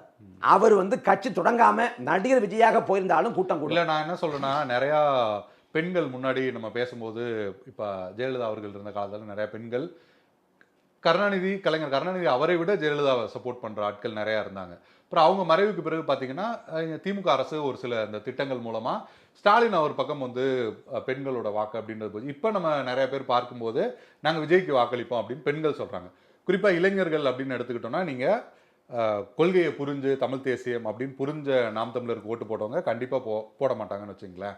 ஆனால் ஃபர்ஸ்ட் ஓட்டர்ஸாக இளைஞர்கள் வந்து பார்க்கும்போது மற்ற கட்சிகளை விட நாம் தமிழர் வந்து ஓகே நல்லா பேசுகிறாரு, சீமான் வந்து இன்னும் வந்து கொஞ்சம் புரட்சிகரமாக அப்படி பேசுகிறாரு, சுற்றுச்சூழல் பற்றிலாம் பேசுகிறாரு அப்படின்னு அப்படி ஓட்டு போட்ட ஓட்டர்ஸ் இல்லை இனிமேல் வர ஓட்டர்ஸ் இந்த மாதிரியான ஆட்களுமே கூட விஜய்க்கு வந்து வாக்களிக்க வாய்ப்பு இருக்கு. அது மாதிரி பாமக ஸ்பிளிட் இருக்கு, இப்படி பல்வேறு கருத்துக்கள் வந்து எதுவும் எல்லாமே கருத்து தான், எல்லாமே கருத்து தான், எதுவுமே உறுதி செய்யப்படலை. கமலஹாசன் வந்தப்ப தமிழ்நாட்டில் வந்து படித்தவங்க பூரா கமலஹாசன் தான் போட போகிறாங்க, ஒரு மேட்டுக்குடி அரசியல், ஒரு உயர்தரமான அரசியல் அப்படின்னாங்க. கமலஹாசன் எவ்வளவு விழுக்காடு மக்கள் வாக்கு பாதி அதில் உண்மை இருந்ததா இல்லையா? இல்லையா? கமலஹாசனுக்கு ஊடகங்கள் கொடுத்த முக்கியத்துவம் என்ன, களத்தில் விழுந்த வாக்கு என்ன? ஆனால் நாம் தமிழர் வந்து கிட்டத்தட்ட 2011 இருந்து பல மக்கள் பிரச்சனைகளுக்கு போராடி நாம் தமிழர் அதான் சொல்றேன், 4% கிட்ட அவருக்கு ஒரு 4 விழுக்காடா, இவருக்கு 5 விழுக்காடு 6 விழுக்காடு இப்படி வரலாம். இவங்க வந்து தமிழ்நாடு முழுக்க அவருக்கு தான் வாக்கு விடுவோம், 30 விழுக்காடு வரும், 20 விழுக்காடு வரும்னா கனவு கோட்டை கட்டலாம், கனவு ஆடலாம். ஆனால் களத்தில் சாத்தியமாகுது, கூட்டமெல்லாம் வாக்காக மாறாது. எல்லா மக்களும் அவங்க விஜய்க்கே போட்டுருவாங்க அப்படின்னா அதெல்லாம் அப்படி கற்பனை பண்ணிக்க வேண்டியதான். இங்கே தமிழ்நாட்டிலே உதாரணம் இருக்குது. சிவாஜி கணேசன் வந்து தமிழ்நாட்டில் அறியப்படாத ஆள் உண்டா? சிவாஜி கணேசன் தேர்தல் ஏன் தோற்று போனார்? இன்னைக்கு சிவாஜி கணேசன் கட்சி பேர் தெரியாது, பாஜராஜ் கட்சி பேர் தெரியாது, லட்சிய திமுகன்னு டிஆர் வச்சிருக்காரு, கட்சியில் வந்து 10 பேர் கூட கிடையாது. சரத்குமார் எங்க போனார்? கட்சி எங்க போச்சு? ஒரு தேர்தல்ல முதல் தேர்தல் எம்ஜிஆர் விஜயகாந்த் அளவுக்கு வந்து விஜய் சொல்றாங்க. எம்ஜிஆர் விஜயகாந்த் தோத்தன போறான் தேர்தல் கடைசி நேரத்தில். 2011 எதிர்க்கட்சி தலைவரானார். அதாவது ஒரு 5 விழுக்காடு 6 விழுக்காடு மிஞ்சு போனால் 7 விழுக்காடு வாக்கில் பெறலாம். அதை கடந்து பெரிய அளவில் தமிழ்நாட்டில் அப்படி புரட்டி போகிற அளவுக்குலாம் வாக்கில் பெறப்படுது. எனக்கு தமிழ்நாட்டில் மாற்று அரசியல் நிகழாமல் போனதுக்கு ஒரு வகையில் நாம் தமிழரும் காரணம் அப்படின்னு நான் நினைக்கிறேன். நான் அதான் சொல்கிறேன். இப்போ 2016 மக்கள் நல கூட்டணி வந்து தனிச்சு போட்டிட்டாங்க. இப்போ நாம் தமிழருக்கு அதுதான் முதல் தேர்தல். ஒருவேளை நீங்கள் திமுக அதிமுக காங்கிரஸ் பாஜக வேணாம்னு நினச்சிருந்தா மக்கள் நல கூட்டணியை ஒருவேளை ஆதரிச்சிருக்கலாம். இல்லை நான் சொல்லிடுறேன், இன்னும் 2ஐயும் சொல்லு. இப்போ பாட்டாளி மக்கள் கட்சி வந்து தனியாக நின்றாங்க, 2 திராவிட கட்சிகளும் வேண்டாம் அப்படின்னு 2016 வந்து நிற்கிறாங்க. அப்போ நாம் தமிழர் வந்து பாட்டாளி மக்கள் கட்சியும் ஆதரிக்கல. அடுத்து வேல்முருகனும் தனியா நின்றாரு. நீங்க நான் ஏன் அவங்க ஆரோக்கியமே நாங்க ஏன் ஆதரிக்கணுங்கிறேன். இல்ல மாற்று அரசியல் தானே. மாற்று அரசியல்னா அதாவது திமுக இல்லாத அதிமுக இல்லாத மாற்று கட்சி அரசியல் இல்ல, மாற்று கொள்கை அரசியல், மாற்று சித்தாந்த அரசியல், மாற்று அமைப்பு அரசியல். அண்ணங்கள் சொல்றது போல ஆட்சி மாற்றம், அமைப்பு மாற்றம், தத்துவ மாற்றம், எல்லாமே மாற்றம். அதுதான் மாற்றம். நான் அதான் கேட்கிறேன். நீங்க திமுக பாணி அரசியல மக்களை கூட்டணி பண்ணி திமுக பாணி அரசியலை வந்து பாமக பண்ணி அதை பண்ணி அது எப்படி நான் மாற்ற அதுதான் முடியும்? நான் உங்ககிட்ட கேட்குறேன். தமிழ்நாட்டில் கம்யூனிஸ்டுகள் பேசாத எந்த தொழிலாளர் பிரச்சனையோ, இல்லை தமிழ்நாட்டில் பாமக பேசாத தமிழ் உரிமை சார்ந்த சுற்றுச்சூழல் சார்ந்த பிரச்சனைகளையோ, விசிகா பேசாத உரிமை சார்ந்த பிரச்சனைகளோ, இல்லை வேல்முருகன் பேசாத எந்த பிரச்சனைகள் இவங்க எல்லாம் பேசலை, நாங்கள் மட்டும்தான் பேசணும் நீங்கள் அவங்க பேசுவாங்க. அதெல்லாம் யார் இந்த பிரச்சனை பண்ணுறாங்களோ அவங்க கூட கூட்டணி போயிடுவாங்க. அதுக்கு என்ன காரணம் நீங்கள் அது நினைக்கிறீங்க? என்னன்னா அதான் முன்பே சொன்னது போல அவங்களுக்கு வந்து அந்த கட்சியை தக்க வைக்கணும், குறைந்தபட்ச அதிகாரம் தேவை, அது சமரசம் செய்து கொள்ளலாம். நான் வந்து மதுவிலக்கு கேட்பேன், பல ஆண்டுகளாக மதுவிலக்கு 82 ஓட்டுல திருமாவளவன் வந்து தோற்கிறாரு. அங்கே நாம் தமிழர் கட்சி போட்டிட்டு கணிசமான வாக்குகள் வாங்குறீங்க. தனியாக நிற்கும் போது அவங்க ஒரு வேளை மாற்றம்னு வரும்போது ஜெயிச்சதுன்னா அவங்களுக்கு அந்த மாற்றத்தின் மேல ஒரு நம்பிக்கை வரும். இந்த 2 கட்சிகளை தவிர்த்துட்டு அவங்க எம்எல்ஏ. அதாவது நான் இன்னும் சொல்றேன், நீங்க வந்து அவங்களுக்கு ஏன் ஆதரிக்கல, இவங்களே ஆதரிக்கல அப்படிங்கிறீங்க. இவங்க யாரும் வந்து நாம் தமிழர் கட்சியை ஒரு நட்பு சக்தியா கூட இருக்க தயாரா இல்லை. நீங்க திருமா தோத்து போயிட்டாரு கடைசியா வாக்கு வாங்குறீங்கிறீங்க. அப்ப வந்து நீங்க திருமாவுக்காக அந்த இடம் விட்டு கொடுக்க கூடாதுங்கிற மாதிரி நாம் தமிழர் கட்சியை நட்பு சக்தியாக கூட இருக்க திரும்ப தர இல்லை. நாம் தமிழர் கட்சியை வந்து அவங்களோட இருப்பது நட்பு முரண் தான், அவங்களோட பகைமையை பாராட்ட வேண்டாம், அவங்க அதிகாரத்தில் இல்லை, ஒரு போராட்ட காலத்தில் இருக்காங்க, அவங்க மேலே விமர்சனம் வைக்க வேண்டாம், தத்துவார்த்த ரீதியான முரண்களை மட்டும் சுட்டி காட்டி கலந்து போவோம் அப்படின்னு நிலைப்பாட்டில் இல்லையே. இல்லை, போன வருஷமோ முந்தின வருஷமோ பிறந்த நாள் கூட சீமான் அவர்களை வந்து அண்ணன் சீமான் திருமா விஷயத்தில் எப்போதும் பெருந்தன்மையாக இருக்கிறாங்க. ஆனால் எந்த காலத்தையும் திருமா வந்து அப்படி இருந்ததில்லை. அதான் உண்மை. அதனால நாங்கள் வந்து விட்டு கொடுத்து போகணுங்கிற அளவுக்கு நாங்கள் போகணும். எல்லாம் ஒரு தடவை காதலா, எல்லாமே ஒரு தடவை காதல் தான் பண்ணுமா? இல்ல, அவங்க கூட்டணிக்கு போறாங்கன்னு நீங்க விமர்சிக்கிறீங்க, அவங்க வந்து அதிகாரத்துக்காக போறாங்க. நான் என்ன கேட்கிறேன், நான் நம்புறேங்க, நாம் தமிழர் கட்சி நினைச்சா அந்த இடத்த ஃபில் பண்ணி நீங்க சொல்ற அந்த அதிகாரம் எப்படி? அதாவது இப்ப மதுவிலக்குங்கிறத விசிகாவும் பேசுது, இந்த பக்கம் பாமகவும் பேசுது. இப்ப மதுவிலக்கு அமல்படுத்த மாட்டோம்னு யாரு உட்கார்ந்துருக்கா? திமுக உட்கார்ந்துருக்கு. கடந்த காலத்தில் யாரும் உட்காந்தா? அதிமுக உட்காந்துச்சு. மதுவிலக்கு அமல்படுத்த மாட்டேன்னு சொல்ற அதிமுக உட்காந்துக்கிட்டு, மதுவிலக்கு அமல்படுத்த மாட்டேன்னு சொல்ற திமுக உட்காந்துக்கிட்டு மதுவிலக்குன்னு பேசினா அது நகைமுறை இல்லையா? இல்ல, நான் அதான் தனியா நிற்கும் போது இல்ல, நான் என்ன கேட்கிறேன், இப்ப அவங்க குறைந்தபட்ச அதிகாரம் விசிகா பெற்றுச்சு, குறைந்தபட்ச அதிகாரம் பாமக விட்டுச்சு, வேல்முருகன் சட்டமன்ற உறுப்பினர், தனியரசு சட்டமன்ற உறுப்பினர், அன்சாரி சட்டமன்ற உறுப்பினர், சவாயிர்லா சட்டமன்ற உறுப்பினர், இவங்கெல்லாம் குறைந்தபட்ச அதிகாரத்தை பெற்று இந்த மாநில உரிமைக்காக மக்கள் நலனுக்காக என்ன சாதிச்சாங்கன்னே இருக்கிறேன், என்ன சாதிக்க முடிஞ்சுனே இருக்கிறேன். இல்ல, பல விஷயங்கள் வந்து அவங்க வந்து மென்ஷன் பண்ணிருக்காங்க. இல்ல, நீங்க எழுவர் விடுதலையில வந்து எல்லாருமே எல்லாரும் போராடணும், எல்லாரும் போராடணும். நானும் மறுக்கல, நானும் பங்களிப்பா நானும் மறுக்கல. எழுவர் விடுதலையில வந்து எல்லாரும் பேசுறப்ப அவங்களும் பேசினாங்க, நான் மறுக்கிறதுக்கு இல்லை. அவங்க இந்த அதிகாரத்தை பெற்றதன் மூலமா, அந்த குறைந்தபட்ச அதிகாரத்தை பெற்றதன் மூலமா நான் இதை சாதிச்சு காட்டினேன், இதை பெற்று கொடுத்தேன் அப்படின்னு ஏதாவது இருக்கா? இல்லை, நீங்க சொன்ன என்னால் பெரிய பட்டியல் போட முடியும். அவங்க சட்டமன்றத்துக்குள்ள போய் பேசினதுனால நான் மற்ற கட்சிகள்லாம் விட்டுருக்கேன். இந்த குறிப்பிட்ட நபர்கள் மூலமாவே பாமக, விசிகாவா இருக்கட்டும், இல்ல வேல்முருகன், இல்ல அதுதான் அது பெரிய பட்டியல். நான் தான் சொல்றேன், இப்ப நீங்க மாவட்டத்துக்கு ஒரு மருத்துவக் கல்லூரி இந்த மாதிரியான விஷயங்கள்லாம் பாமக இருக்கும்போது நான் தான் முன் வச்சேன்னு அவங்க பேசுறாங்க. இந்த நிர்வாகத்துல வந்து கல்லூரி கொண்டு வர்றது, நீங்க வந்து பள்ளி, சரி, நீங்க காவிரி மேலாண்மைக்கான அந்த கெஜெட்ல கொண்டு வரதுக்கான அந்த பங்களிப்போ, இல்லை நீங்க எழுவர் விடுதலைக்கானதோ, ஈழ தீர்மானம் போன்ற விஷயங்களோ, இதுல வந்து இந்த சின்ன கட்சிகளோட பங்கு இல்லைன்னு நினைக்கிறீங்க? அதாவது நான் என்ன சொல்றேன், அவங்க மட்டுமே சாத்தியப்படுத்துன்னு சொல்றேன். அவங்க மட்டுமே. நான் என்ன சொல்றேன், நீங்க எம்எல்ஏ ஆனது மூலமா, பாமக இத்தனை எம்எல்ஏக்களை பெற்றது மூலமா, விசிகா இத்தனை எம்பிக்களை பெற்றது மூலமா நீங்க வந்து பொதுவில் இவ்வளவு இதை சாதிக்க முடிஞ்சு இருக்காங்க. நாங்க இங்கே குரல் எழுப்பினப்போ நீங்க அங்க குரல் எழுப்பினீங்க, அப்ப சேர்ந்து நீங்களும் ஒழிச்சிங்க. தமிழ்நாட்டு மக்கள் தமிழ்நாட்டில் நம்ம பொதுவாக இருக்கிற அமைப்புகள் இல்லை நாம் தமிழர் மாதிரி இருக்கிற கட்சிகள் பேசாத பல விஷயங்கள் பேசி, நீங்கள் 7.5 இடஒதுக்கீடு வந்து நாம் தமிழர் கட்சி பேசலை, வெளியில் யாருமே பேசலை. தமிமுன் அன்சாரி வந்து நான் தான் அதை வந்து முதல்ல சட்டமன்றத்தில் முன் வச்சேன் அப்படின்றத ஆதாரப்பூர்வமாக பதிவு பண்ணுறாரு, ஒரு எம்எல்ஏ பதிவு பண்ணுறாரு. இதே மாதிரி கருணாசுக்கும் சில விஷயங்கள் இருக்குது, வேல்முருகனுக்கும் இருக்குது, பாமகக்கு கடந்த காலத்தில் நிறைய நீங்கள் சமச்சீர் கல்வியில் ஆரம்பித்து பல விஷயங்கள் வந்து பாமக ரொம்ப குறைவான சில விஷயங்களை சாதிக்கலாம். மற்றபடி இந்த தமிழ்நாட்டு அரசியலில் பெரிய மாற்றத்தை அதில் போய் சாத்தியப்படுத்த முடியாது. அதனால் அந்த நமக்கு வந்து 10 கோரிக்கை 20 கோரிக்கை இந்த அம்சங்கள் ஒரு மருத்துவக் கல்லூரி அப்படின்னு இல்லை, ஒட்டுமொத்த நாட்டையும் மாற்றணும், அதுக்காக உழைக்கிறோம். அதுக்கு வந்து நான் ஒரு கற்பனையாக கூட சொல்கிறேன், ஒரு கற்பனைக்கு சொல்கிறேன், ஒரு வாதத்துக்கு சொல்கிறேன். நாங்கள் வெல்லாது நாங்கள் மரணித்து போனால் கூட இன்னொரு தலைமுறை வந்து அவங்க போராடி அவங்க வென்று அதிகாரத்துக்கு போய் ஒரு நல்லாட்சி தரட்டும், நாங்கள் கடைசி வரைக்கும் சமரசம் பண்ணாமல் இன்னொரு தலைமுறைக்கு பாதை போட்டு போகிறோம்னு சொல்கிறேன், ஒருவேளை வாதத்துக்கு. இல்லை, நாங்கள் அது இல்லாமல் நாங்கள் என்ன நினைக்கிறோம்னா, தலைவர் சொன்னதான் நமது போராட்டத்தையும் பழுவை இன்னொரு தலைமுறை மீது சுமத்த விரும்பலை, அவங்க போராட்டத்தையும் பயனை அனுபவிக்கணும்னாரு. அதே போல் நாங்கள் இன்னொரு தலைமுறை மீது இந்த இந்த இந்த சுமையை கடத்தக்கூடாது, எங்கள் காலத்தில் நாங்கள் வென்று அதிகாரத்தை பிடிச்சி இன்னொரு தலைமுறைக்கு வந்து ஒரு நல்ல வாழ்வை கொடுத்துட்டு போகணும் அப்படின்னு நினைக்கிறோம். அதை சாத்தியப்படுத்த இந்த காலத்திலே சாத்தியப்படுத்த, குறிப்பாக 26 சட்டமன்ற தேர்தல் காலத்திலே சாத்தியப்படுத்த நாங்கள் உழைக்கிறோம். அதனால் இந்த கூட்டணி கணக்குகள் வந்து எங்களுக்கு வந்து நாங்கள் புரியாமல் இல்லை, யதார்த்தம் அப்படி இருக்குன்னு சொல்கிறேன். ஓகே, நீங்களும் இந்த டைம் வந்து முதல் முறையாக வேட்பாளராக அறிவிக்கப்பட்டிருந்தீங்க, எப்படி இருக்கு அந்த விஷயம்? இவ்வளோ தான் கடுமையாக இதுதான் கொஞ்சம் கடினமான கேள்வியாக இருக்குது. அதில் என்ன புதிய அனுபவம் தான். இது வரைக்கும் மேடை பேச்சாளராக அதிகபட்சம் தொலைக்காட்சியில் விவாதத்தில் பங்கேற்றுக்கிட்டு மற்ற ஆர்ப்பாட்டம் போராட்டம் பேரணி அதை கலந்துக்கிட்டு இருந்தேன். இந்த வாக்கு சேகரிப்புங்கிற இடத்துக்கு நான் போகலை. தேர்தல் களத்தில் எனக்கான பங்காக என்ன இருந்துச்சுன்னா 2016 பேர் எடுத்துக்கலாமே, 16, 19, 21, 24 இந்த தேர்தல் களங்களில் நான் ஒரு பரப்புரையாளராக போவேன். எல்லாரும் வந்து காலிலேருந்து மாலை வரைக்கும் வெயிலில் வேகாத வெயிலில் கஷ்டப்படுறப்ப நான் என்ன பண்ணுவேன், நான் அறையில் இருப்பேன், காலையிலேயும் மாலை வரைக்கும் அறையில் இருப்பேன். பொழுது சாஞ்சப்பறம் தான் பொதுக்கூட்டத்தை போய் பேசிட்டு ராத்திரி கூட்டம் முடிஞ்சு சாப்பிட்டு இன்னொரு ஊருக்கு கிளம்புவேன். அப்படி எளிமையான ஒரு பணியாக தான் இருந்துச்சு. ஒரு பரப்புரையாளராக ஒரு பொதுக்கூட்டத்தில் போய் பேசிட்டு அடுத்த ஒரு கிளம்புறதா இருந்துச்சு. இப்போ வந்து ஒரு தொகுதிக்குள்ளே நம்ம இருக்கணும், எல்லாரையும் பார்க்கணும். இந்த அனுபவம் புதுசாக இருக்குது. இந்த சுமையானது தான். ஆனால் அந்த சுமையை வந்து அங்கே வேதாரங்கள் இருக்கக்கூடிய அண்ணன்கள் தாங்கிக்கிறாங்க. எனக்கு அண்ணன் வந்து இட்ட கட்டளை, நமக்கு கொடுத்த இட்ட கட்டளை, அவர் விதித்த உத்தரவு, அதை சிறப்பாக செயல்படுத்தி முடித்து நம்ம வெற்றியை நோக்கி போகணும் அப்படின்னு நினைக்கிறேன்.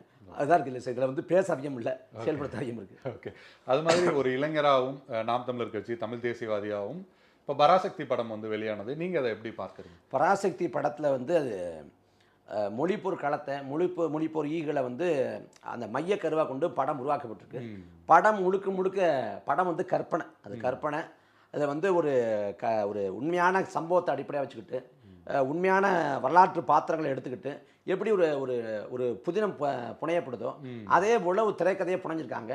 அதை நேரடியாக நம்ம பொருத்த முடியாது. அதில் வந்து ஒரு காட்சி வருது, கீழப்பள்ளு சின்னசாமி வந்து பக்தவச்சரங்க காலில் வந்து திருச்சியில் விழுந்து அதுக்கு பிறகு அவர் தீக்குளிக்கிற அந்த காட்சி வந்து கண்முன்னே கொண்டு வர்றாங்க. இந்து திணிப்பால் எவ்வளோ பெரிய பாதகங்கிறத ரொம்ப எளிமையாக ஒரு 2-3 காட்சியில் விளக்குறாங்க. சிவகங்கை ராஜேந்திர துப்பாக்கி சூட்டுக்கிறையாகிற காட்சியை காமிக்கிறாங்க. அப்புறம் வந்து பொள்ளாச்சியில் கொத்தாக வந்து மத்திய பாதுகாப்பு படையால் இந்த நாட்டு மக்கள், தமிழ்நாட்டு மக்கள் கொலை செய்யப்பட்ட காட்சி காமிக்கிறாங்க. அதெல்லாம் இன்றைக்கி தலைமுறைக்கு தெரியாத செய்தி. அதை கடத்துறாங்க, அதை பற்றி ஒரு விவாதத்தை கிளப்புறாங்க, அதை பற்றி ஒரு தேடலை உருவாக்குறாங்கிறது வரவேற்கத்தக்கது தான். இதில் படத்தில் வந்து இந்த பேன் இந்தியா கலாச்சாரங்கிறாங்கல்ல, அது வந்து ரொம்ப ஆபத்தானது. இப்போ வந்து கேஜிஎஃப்னு ஒரு படம் வர்றப்ப தமிழ்நாட்டில் கேஜிஎஃப்பாக தான் வருது, கோலார் தங்கவலா தான் வருது. ஆனால் இங்கே இருக்க போகிறப்ப மட்டும் அதை மாற்றுறாங்க. ஏற்கனவே 7ஆம் முறை எடுத்தப்ப போய் திரும்ப தமிழ்நாட்டோட அடையாளம், தமிழர்களின் பெருமை அப்படின்னு காட்டிட்டு ஆந்திராவில் வந்து தெலுங்குகளின் பெருமைன்னு காமிச்சதெல்லாம் வரலாற்று திரிவு. அதே போல் வந்து இந்த பேன் இந்தியா படமெல்லாம் ஒரு மொழியை மையப்படுத்தி ஒரு வரலாற்றை மையப்படுத்தி இருக்கிறப்ப அது பேன் இந்தியா படமாக வரக்கூடாது. இது எப்படி இந்தி பதிப்பில் வந்துருக்குன்னு தெரியல. இந்தி பதிப்பில் யாரை வந்து ஆதிக்கவாதியாக காட்டுறாங்கன்னு தெரியல. இதில் வந்து படத்தில் வந்து எல்லா மொழிக்காரங்களும் போராடினது போல் காட்டினது அது கற்பனை, அது உண்மைக்கு புறம்பானது கற்பனை. அது வரைக்கும் பிரச்சனை இல்லை. அந்த படத்தில் காட்டின காட்சிகளை நியாயப்படுத்துறது போல் அந்த படத்தோட இறுதி காட்சிக்கு பிறகு சுதா கங்கோராவோட அந்த குரலில் வந்து ஆந்திராவில் போராடினாங்க, கேரளாவில் போராடினாங்கிறது, கேரளாவில் ஆந்திராவில் அங்கொன்றும் இங்கொன்றுமா ஒரு சில போராட்டங்கள் நடந்திருக்கும். ஆனால் தமிழ்நாடு தான் வந்து களம், மொழிப்போருக்கான களம் தமிழ்நாடு தான் வந்து இந்தியாவுக்கு மட்டும் இல்லை உலகத்திலே வந்து நாட்டு விடுதலைக்காக பாடுபட்டுருக்காங்க. மொழிக்காக இவ்வளோ பேர் போராடினதோ செத்ததோ இவ்வளோ பெரிய உயிரிகமோ கிடையாது. அப்போ அது முழுக்க தமிழருக்கான களம். அதை எந்த தேசமும் உரிமை கோர முடியாது. தமிழ்நாட்டில் வாழ்ந்த தெலுங்கர்கள், கன்னடர்கள், மலையாளிகள் வந்து தமிழர்களோடு சேர்ந்து போராடிக்கலாம், மறுப்பதற்கு இல்லை. ஆனால் கேரளாவோ ஆந்திராவோ கர்நாடகாவோ தமிழ்நாடு அளவுக்கு இணையான போராட்டம் செஞ்சதில்லை. எங்கேயாவது ஒரு இடத்துல ஒரு ஓரத்தில் ஒரு மூலை நடந்துக்கலாம். அதனால் அது வந்து ஒரு வரலாற்று புனைவு அப்படின்னு நினைக்கிறேன். அதே போல் வந்து அந்த ஐயா கருணாநிதிகள் வந்து இந்த தண்டவாள தலை வைக்க போனது மாதிரி ஒரு காட்சி, அது வந்து மொழிப்போரே கிடையாது. அது வந்து கள்ளக்குடிங்கிற ஊர் பேரை எப்படி டால்மியா போகிறோம் மாற்றலாங்கிறதுக்கான அந்த போராட்டம், தமிழ் பேரை மாற்றுறது, அது 1952-53 காலகட்டம். இது மொழி போராட்டம் 63, 64, 65 காலகட்டம், 10 ஆண்டு இடைவெளி. அப்போ அதை ஏன் காட்டினாங்கன்னு புரியல. அப்படி சில பிள்ளைகள் இருக்குது, வரலாற்று திரிவுகள் இருக்குது. இருந்த போதிலும் மொழிப்பொறிகளையும் படத்தில் காட்சிப்படுத்தினது, தாளமுத்துவையும் நடராசனையும் படத்தில் நீங்கள் காமிக்கிறீங்கிறது எங்களுக்கெல்லாம் பார்க்குறப்ப கண்கள் குளமாகுது. தமிழ் வாழ்க அப்படின்னு முழக்கம் போட்டு ஒரு உயர்ந்த கரத்தோட படத்தை முடிக்கிறாங்கிறது. அப்போ தமிழுக்காக போராடுறவன், மொழி இனம் நிற்கிறவன் வந்து பைத்தியக்காரன் இல்லை, வெட்டி வேலை பண்ணலை, அவன்லாம் கொண்டாடத்தக்கவன், அந்த போராட்டம் மகத்தானது அப்படிங்கிறது வந்து படம் சொல்லுது. அந்த விதத்தில் சில குறைபாடுகள் இருந்தாலும் படம் வரவேற்கத்தக்கது, கொண்டாடத்தக்கது தான். ஓகே, பராசக்தி பற்றி சொல்லிட்டீங்க. ஜனநாயகனுக்கு வந்து நிறையா பிரச்சனைகள் போயிட்டு இருக்கு, வர்றதுலேயே வந்து நிறையா பிரச்சனைகள் இருக்கு.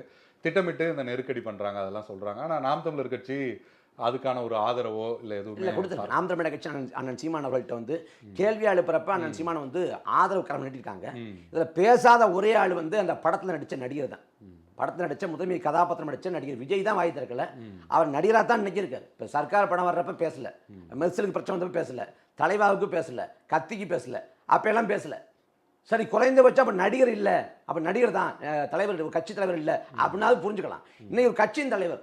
நீங்கள் வெறுமனே ஒரு படத்துக்கான நெருக்கடியை மட்டும் பார்க்க முடியாது, ஒரு படைப்பு சொந்தத்துக்கான அச்சுறுத்தல். அப்போ இது யார் பண்ணுறா? பாஜக பண்ணுது. பாஜக கொள்கை எதிர்க்கிறீங்க, ஏன் எதிர்க்கலை? ஏன் கண்டிச்சு பேசல? குறைந்தபட்சம் ஒரு அநீதி நிகழுது, என்னோட படைப்புரிமையை மறுக்கிறாங்கன்னு கூட சொல்லலையே. அப்போ நாம் வந்து எப்போதும் போல அநியாயம் எங்கே நடந்தாலும், அக்கிரமம் எங்கே நடந்தாலும், குடும்பம் எங்கே நடந்தாலும், அது யாருக்கு நிகழ்ந்தாலும் விருப்பு காய்ச்சல் ஒருத்தர் இல்லாமல் நம்ம குரல் எழுப்புறோம். இது சம்பந்தப்பட்டவரே வாய்மூடி மௌனமாக இருக்காதுங்கிறது தான் வெட்கக்கேடு. ஓகே, நன்றி. ஜெயச்சந்திரனின் புதிய கிளை ஜனவரி 3 ஆவடியில் கோலாகல ஆரம்பம். ஜெயச்சந்திரன். இப்போது புதிய அறிமுகம் ஆச்சி ஹோட்டல் சாம்பார் 50 கிராம் ரூபாய் 20 மட்டுமே.